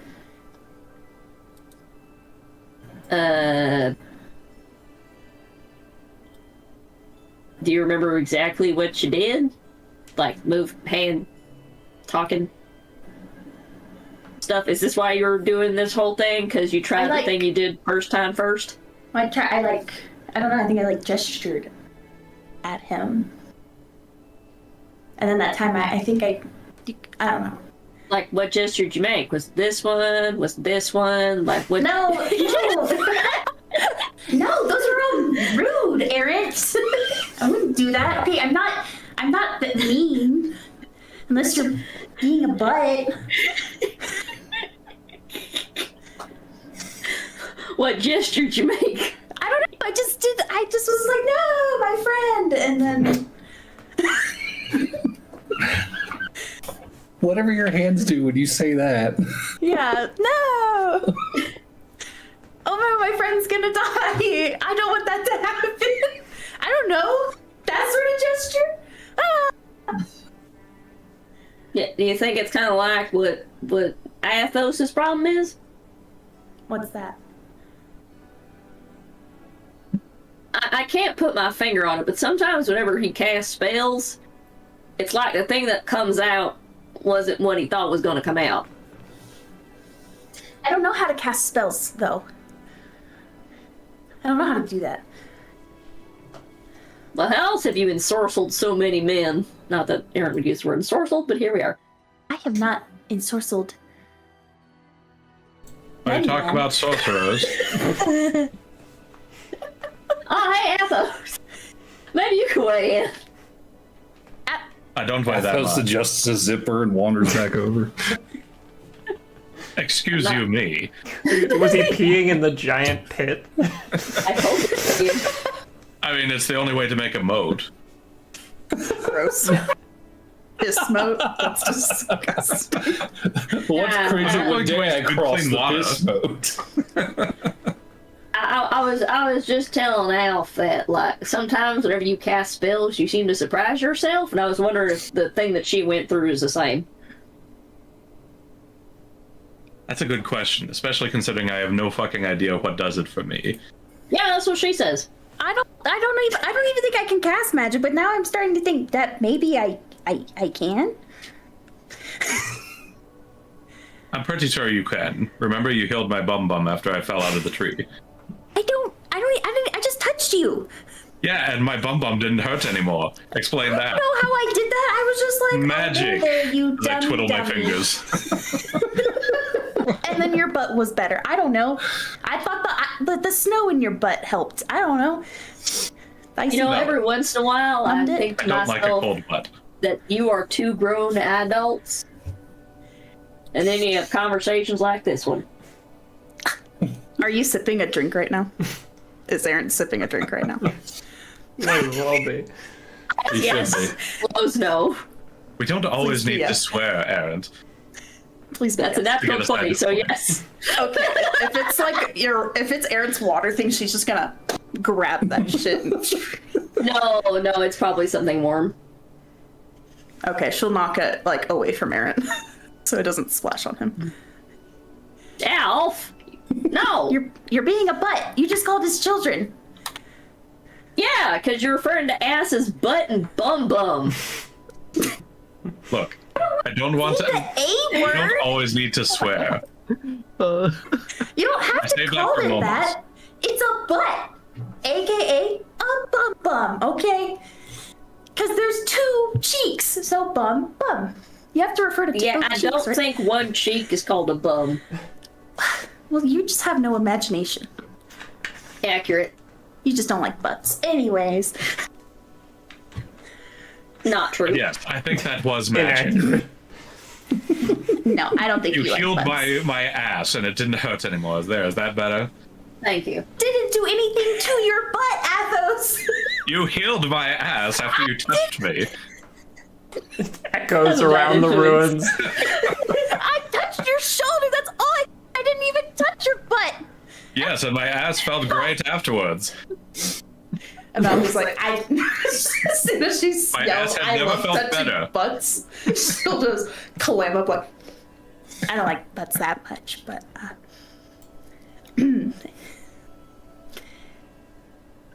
Well, I do. Oh, I rolled a great deception roll. 27. Now I'm not like butts that much. Everyone believes you. Oshani, Yes. 29. Oh my. The insight on this motherfucker. Aaron's eyebrow raises. Butts. I'm sorry. That's one of my double proficiency skills. There. But yeah, Alfie's just like, I don't like that much, okay? Anyways, can we move on from butts, please? I don't want to talk about butts anymore. Meanwhile, in the house, Nadavine is just kind of sitting awkwardly with Sybil and Reese and Aldrich listening to them yelling outside. The point I'm getting across is that you fixed my butt with magic. I don't Excuse me, you know how fixed to my use hat. magic. See, look, I'll touch you and it won't do anything. Touch. That's because we got touched in the not so nice, pleasant way by a ghost. That's why it won't work. I don't do it. Do you just go, oh, I want to heal you. Grabs face. I mean, usually there's some kind of rigmarole about it. Tell me how to go. The specter touched you. Right But in my the funny bum. thing is, if it had been another type of damage and healing actually worked, Eric might have been tempted to brush up against Alfie to do healing stuff so that she did it herself. However, it doesn't work. I don't know. How do you cast, I don't know, like one of your pew spells? Oh, like Like the fiery one? Erin's gonna just pat her shoulder and Erin will cast guidance. and say, you think about it real hard, and I'm sure you'll figure something out. She's just gonna look at her palm of her hand and be like, Alfie, are you a sorcerer? no, I don't think Pretty so. much in- Because here's the thing: when I was studying in wizard school, certain spells did not come out the way that we've been told to for incantations. Like, for example, look at this, and I will just do the most asinine gesture that doesn't match at all with any known spell, and boop, there's a darkness spell. Look at that. I could have said flippity gibbet while I was casting that, and there goes the spell. What if I As a say, wizard, you would get laughed right out of there. okay, what if I go big boom? Yeah, so you guys are just standing in a bubble of darkness right now. It just went pitch black around you all. I mean, you and can you're cast still it wherever you talking. want. Are we standing I'm in a... casting it near me. Okay, just off to the side. Yeah, So just an orb of black. I'll off to the slip side. into it. I like Well, the I darkness. mean, if my... The heck, I don't know how magic works. I just think to myself that, maybe it'd sure be nice, or it would help maintain the nature balance or some shit that something happens and sometimes something happens. Try, like, yelling at me, and then maybe you'll anger me enough that I can just, like... Blast you. I'm not gonna blast you. I'm not... No. Sky Daddy, I'm not gonna blast you. Do you want me to, like, actually make you mad, or are you wanting me to kind of make you mad? How would you actually make me mad? I don't get mad that easily. Sorry, I know that's a lie. Anyways. I'm not going to take that as a challenge, because we're friends. Okay, just make me mad. Just do it. Actually, because you're an expert at it. Yeah, make me mad. All right. Mushrooms that you found last time were subpar. You're subpar. Your butt's subpar. That was a low blow. Now, Alphenia, just because you're not as good as finding mushrooms as I am, don't mean you gotta be taking down That is none. not true. I am way better at finding mushrooms than you. And your terrible butt. Fireball! Okay. Tree. Whew. And she's gonna try to cast magic again.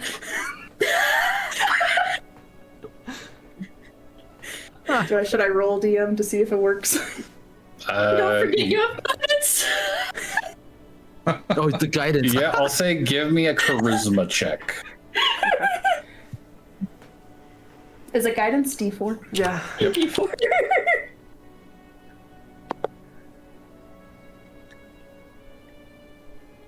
So I'm at a 14 right now. Make that 18. I mean, what is it exactly Alfie's trying to do? Burn a tree? I think that's what she'd be aiming for, but something else would happen, and I think it would be Starry Wisp. Okay. So rather than a bolt of fire, you would see almost like a needle thin beam of glowing radiant light zip out from your hand as you gesticulate wildly. And as it collides with the tree, there is a burst of sparkling white light. Alfie's gonna do it. Shit. Did I just do that? Yeah. Yeah, you did. Alfie's gonna sprint over to See? Sybil. Look at that. You're a sorcerer. She's gone. She's gone. Hands poking out of the darkness. You're a sorcerer! Sybil's still you are. inside the cabin, probably. Yeah, Alfie sprints just like to the door of the cabin and be like, Sybil, I just casted magic! Aaron's gonna look at Athos and say, if I have to insult her every time she wants to do something, this is gonna take a very long trip. I just figured to be having fun with that. Really? What did you do? You're so excited, I can't even hear And then you. she's gonna run away. Nah, I didn't mean none of it. I just knew that's the thing that she is proud of. Literally everything you just said, I didn't hear. What, Johnny? Oh. She would have literally just been like, no, I almost called you Noelle, and then I almost called you Alfie. Noelle, Alfie, damn it, Sybil. Sybil, Hi. Yes? Sybil, I just casted magic. I don't know what happened, but you should come out here. I want to show you. Okay, sure. I'll get up and I'll come out. Okay. Oh, also, I should roll a... What happened to that tree? I rolled that... The tree is gently glowing. And the light is very quickly fading. 1 second. I have a wild magic thing that's gonna go off.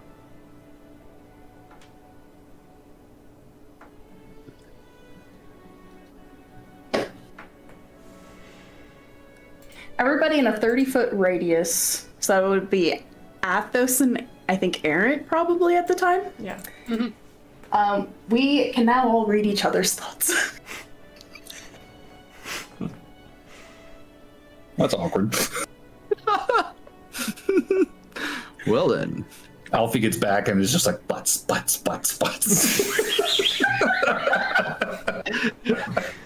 Aaron doesn't have a nice butt. No, it's a fine, it's good butt.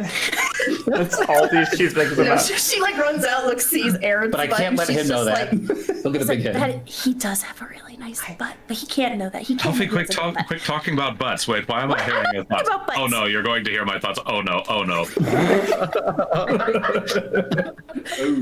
My. So what is it? It lasts for an hour. So what is Athos thinking right now?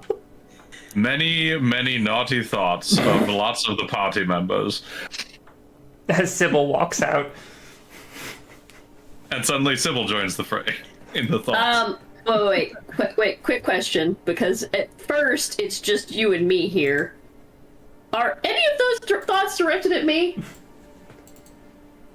I mean, I'm not going to let a homie not be a part of a threesome. Who's the threesome with? Well, right now it's Alfie, and then, oh, hey, Sybil.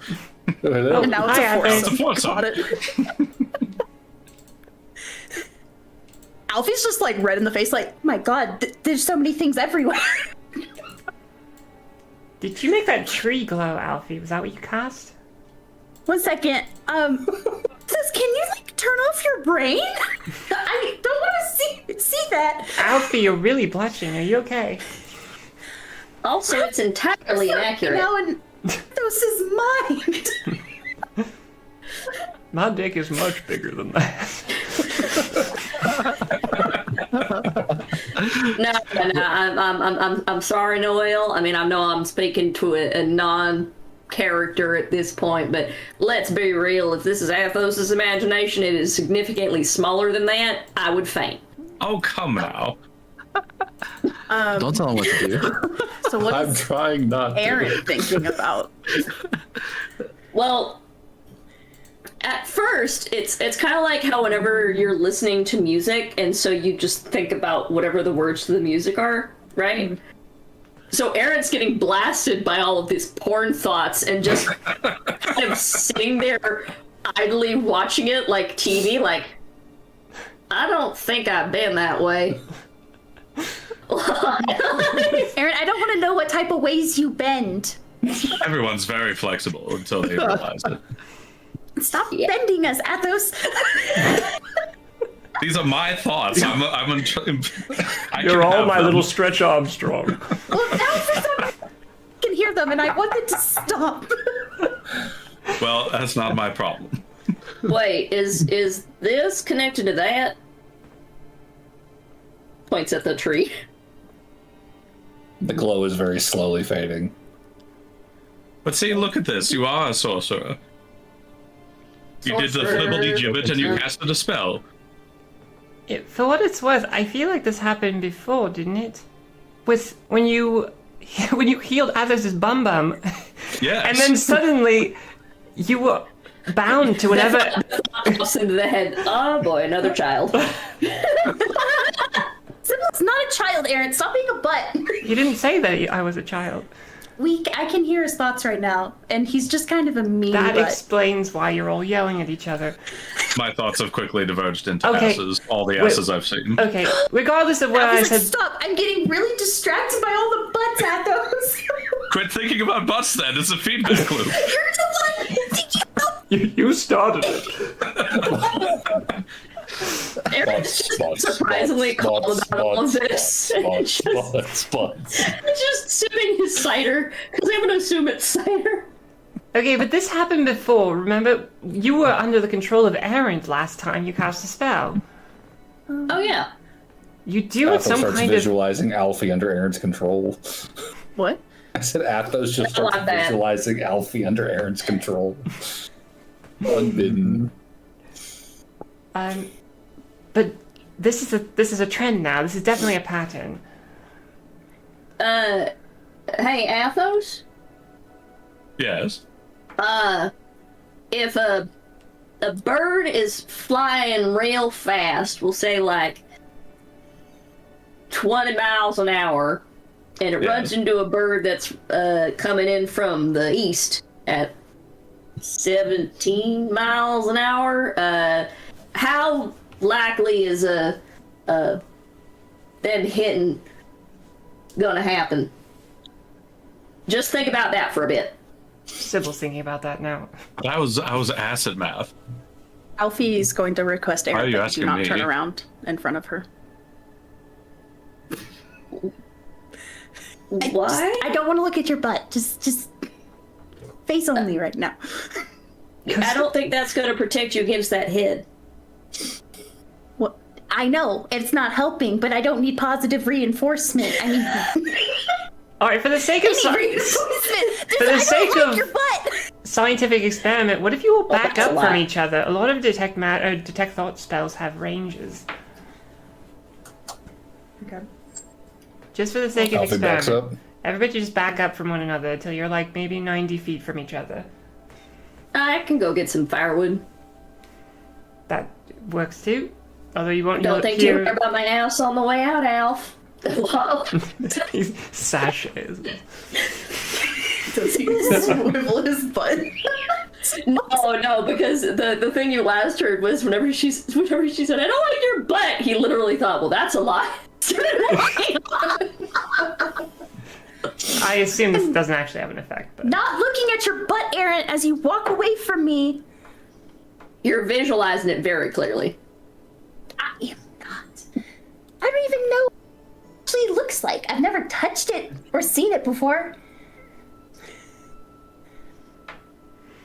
That sounds weirdly defensive.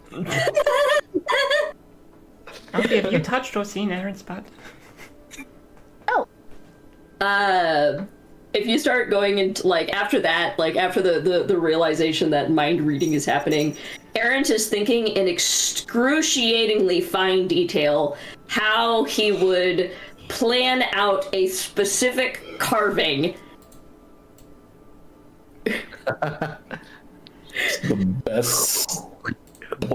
The best he can do for eye bleach or brain bleach. Well, no, it means that it gives them something entirely to focus on, so they can't read anything. He's got a project now. Yeah. okay. Alfie, I'm assuming that once they're far enough away, they can't hear each other's I thoughts. don't know anymore. if that's true. I just am guessing. What is the effect? It says everybody in a 30-foot radius has detect thoughts casted on each other for 1 hour. Okay, so 30 feet I think is the limit for detect thoughts. Yeah, within 30 feet of away. yourself. Okay. I'll be like, Wait, is it anybody within 30 feet of Alfie? Or is it just the... No, I think it's moment- when at the that moment it went happens, they all get the detect thoughts effect. Gotcha. okay. Alfie's gonna be like, okay, I was really angry at Aaron because he said he was better at mushroom picking than I was, and then I was like, I'm gonna destroy that tree, and then she'll do it again. Starry Wisp. I rolled a 14. That'll hit. Okay. You hit the tree, you deal a 1d8 damage, and the tree glows for the next 6 seconds and cannot turn invisible. Because that's a real problem in these forests. 2 damage. Hey, Starry Wisp does stuff, and yeah, you watch his bark splinters off the side of the tree from the impact. Excellent. See? That's I did it! impressive, Alfie. I don't know how I did it, but I did it! I don't know what spell that is, to be honest. Just lost a dice again. Damn it. I rolled an out one again. Johnny. Well, what happens? What happens this time? Do I get sent to the abyss or something? Damn it. Still hurls through hell, takes 10d10 psychic damage. Suddenly I'm glad I'm gathering firewood. Today sucks. Uh-oh. That's not a good look. What Oh, do you I'm get, glad. John? I can't read my thoughts anymore. I was about to get steamy. Athos is about to be very happy. Oh, Uh-oh. Is it 1d4 minutes or hours? Oh god. What are you looking at? should I be I rolled concerned a about a 2, doctor if it DM. lasts for more than 4 hours? I rolled a 2. All the clothes on the caster turn invisible for 3, I think, hours. What did you cast another? Oh my! Okay, so Sybil's like, okay, casting it again. She watches the beam go. The tree lights up. She's like, Alfie did. Oh my god, Well, hello. Alfie. I run up. I'm like putting my arms in front of the various bits.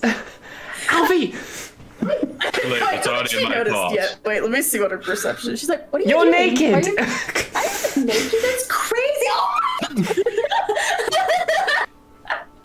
Well, no, my question is, if you add any clothes to the clothes that get added, also turn invisible.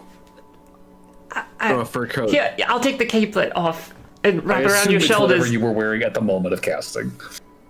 So yeah, you put the cape on and it just barely drapes. It doesn't even cover your over. tits. To be honest, it's very small. Alfie's just like, hold, like, boobs and then hand in front of crotch.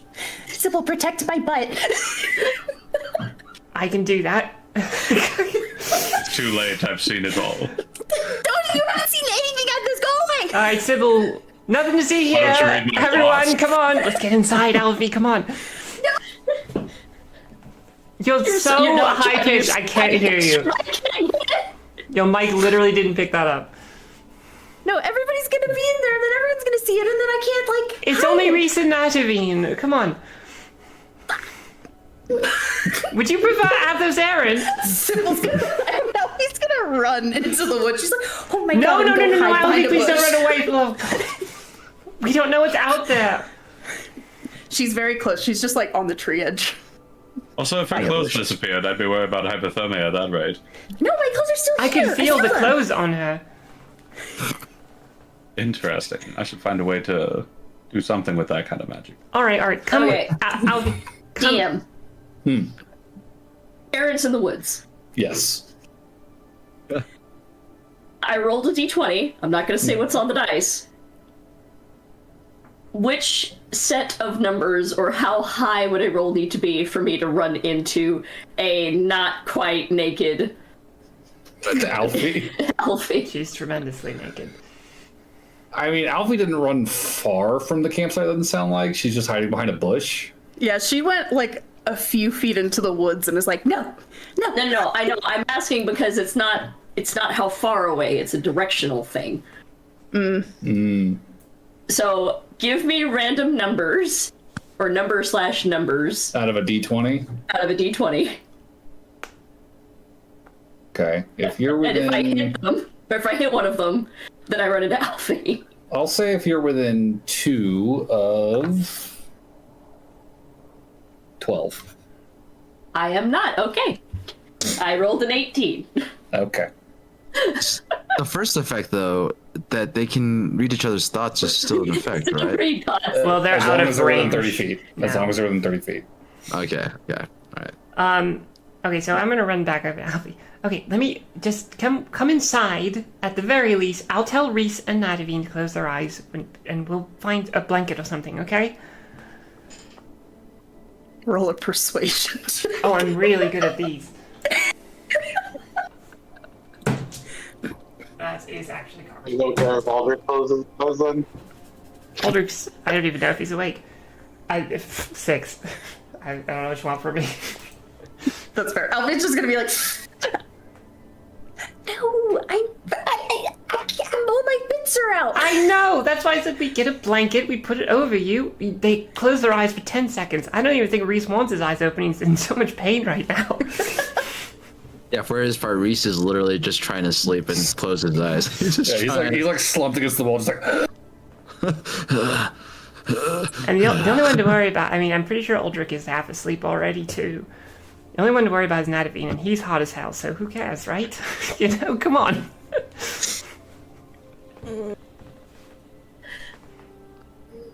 She'll eventually go in, but it'll take a little bit of time. All right.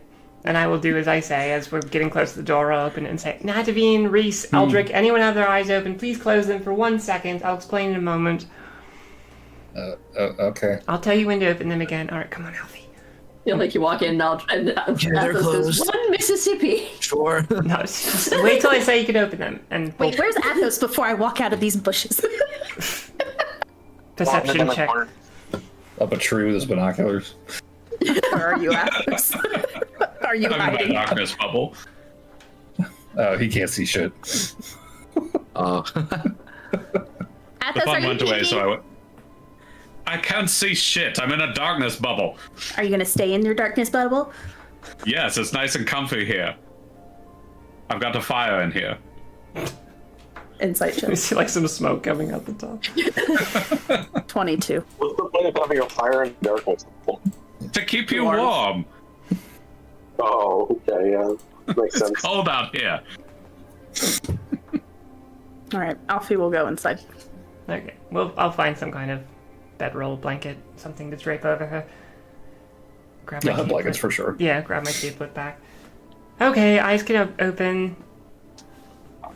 Alfie had... I don't want to talk about it. Okay, well, there's good news. We found out that Alfie can spellcast. Oh, cool. Can we see? No. Oh. Sorry. Whenever she does, something tends to go wrong, Oh. and I'll leave it at that. Reese will shakily put up a thumbs up.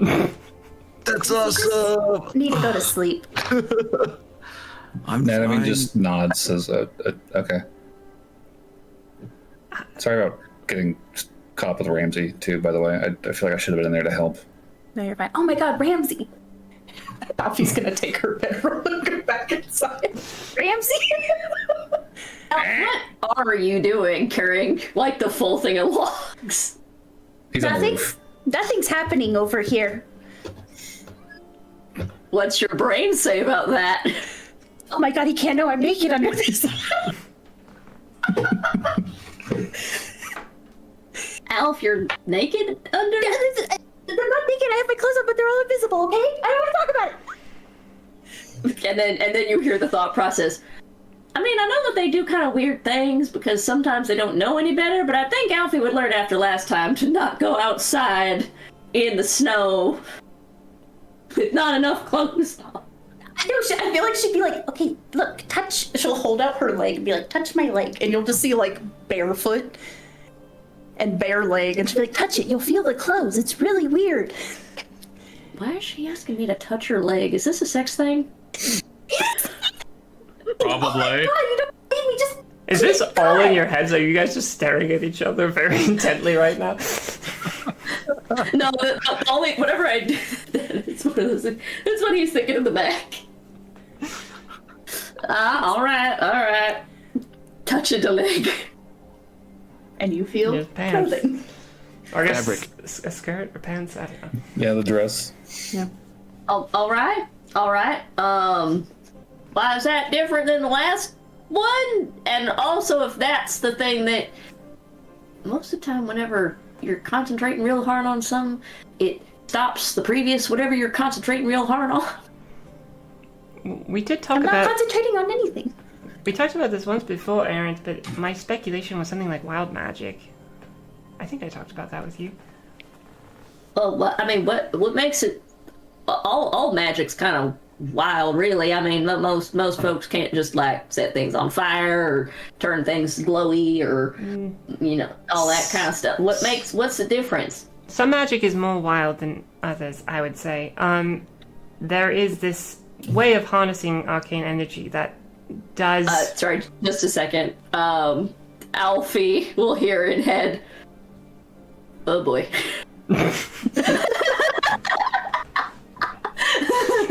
There's this way of harnessing arcane energy that does tap into the weave in a very non-constructive way, essentially creating random sparks of arcana that shoot out when you cast the spell and create these randomized effects, essentially. Nod, you totally understand what's happening right now. Anyway, it's a side effect of a certain type of casting, and I think it might be similar to what's going on with Alfie, especially given that it's, generally speaking, more of a fae thing in general. So, Brownie fae face from magic's Alfie. an asshole? It can be. Oh, actually, I have something really funny that Aaron would hear. When Sybil said that, she'd be like, "Can someone fuck magic into you?"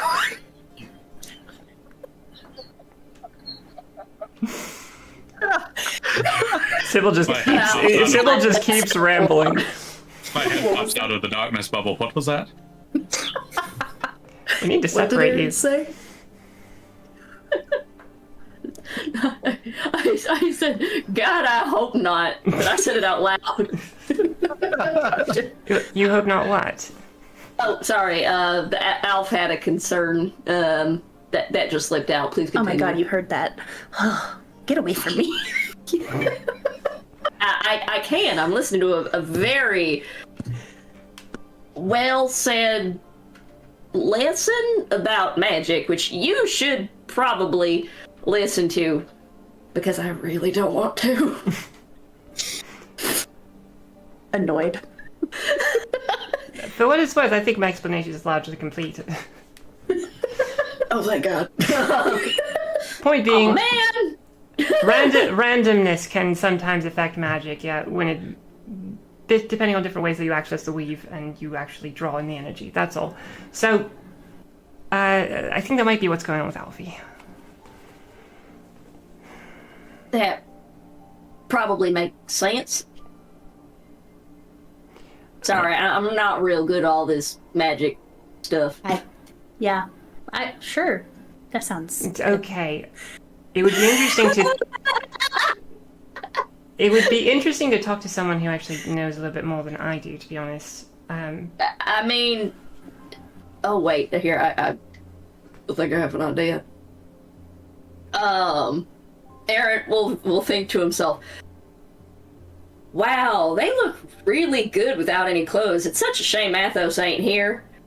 It's fine. He probably wouldn't be interested in it anyway. Probably fapping or something in that darkness bubble over there. I want to reply, but I can't. Damn it. No, I'm thinking it.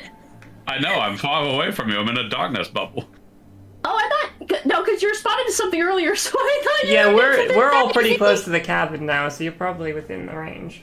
I'm getting like intermittent static. Excuse me. What was that? Oh, Athos, I'm naked. Did you just oh imply- no, my blanket's gonna fall off and I'm gonna be naked again. You'll see wants her Alfie like privacy. lower the blanket just off her shoulders a little bit. If she wants her privacy, she can have a. Why are we trying to lure Athos? Aaron wants to talk to him. So Athos will see what Aaron's seeing because Aaron's thinking about it, but it's added in like the Bow Chicka Wow Wow music. Oh my! Oh yeah! This is so confusing. Stop sexualizing me. I don't like it.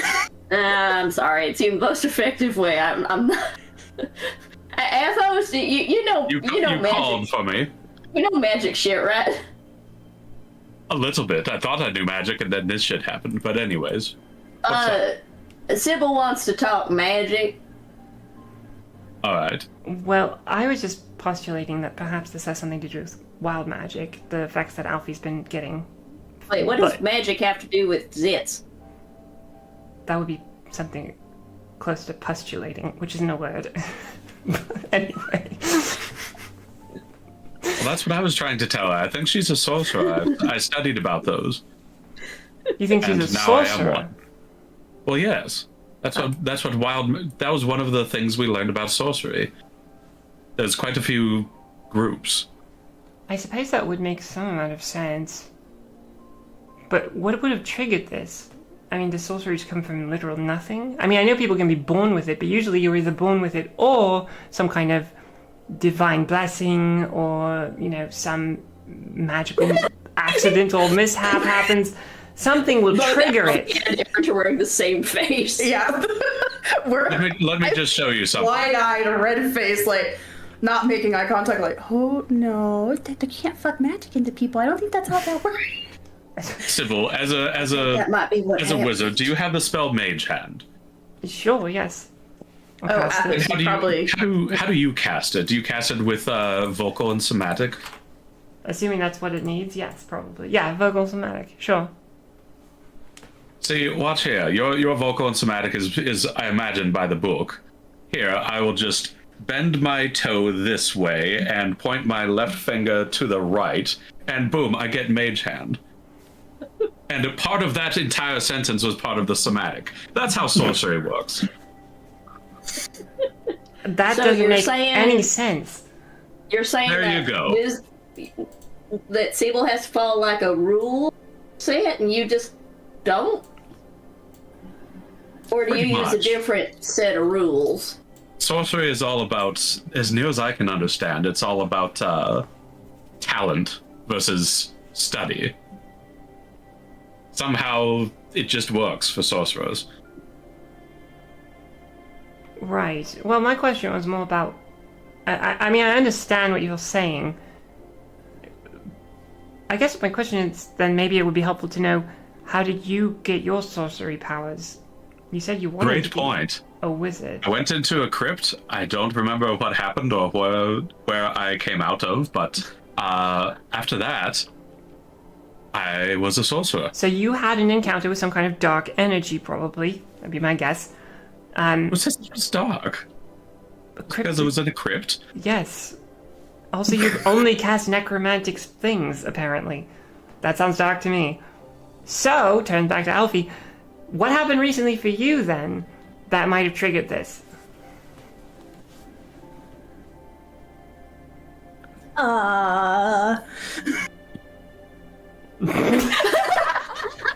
This is Aaron behind Sybil, just hand motioning. Wait, can we read thoughts? Can we read thoughts? You can read thoughts right now. I feel like Alfie's like going, such as an archfey? I mean, you can't fuck magic into someone, right? Like, that's not how that works. Oh, with Oxen, that wouldn't surprise me. Wait, what? Oh, I forgot you can hear me! They're fucking crazy. Okay, I fucked Kyron. Alright. Wait, that's what happened before we left? Yes. There's more to that, but I would assume so. Can you fuck magic into someone? Well, clearly, that seems to be the answer is yes. Wait, oh god, was I fucked in that crypt? That, I think, is where we leave it for the night. Holy shit.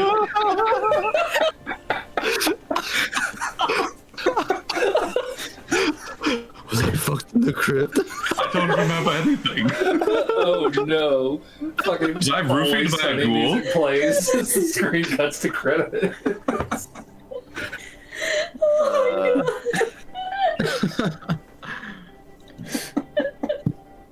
Oh my God, why did the viewer count go up now? They can rewatch they can rewatch the VOD if they. Yeah. I recommend the last 45 minutes. Because we're talking about being fucked and getting magic. Oh, we were also talking about butts as well. That's the dream, isn't it? Okay. MVP. Can we vote for an MVP? Okay. I'm gonna say I'd say Alfie. Aldrich saved our asses. That's true. I'm going to nominate Reese, though, because Reese not only saved our asses in the crypt, but also got us out of the goblin situation about as cleanly as we possibly could have. That is true. So I'm gonna That was nominate Reese. That's where my vote's going. You know what? I'll second that. That is.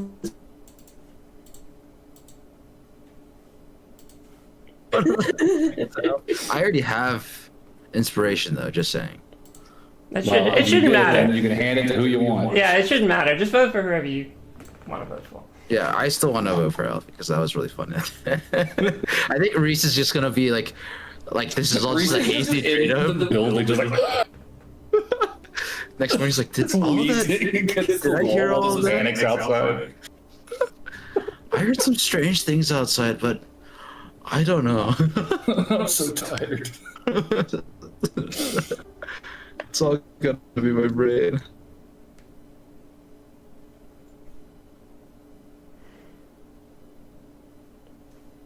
Oh boy, the internet is dying on me. Well, I have it. I'm gonna go ahead and stop the stream there.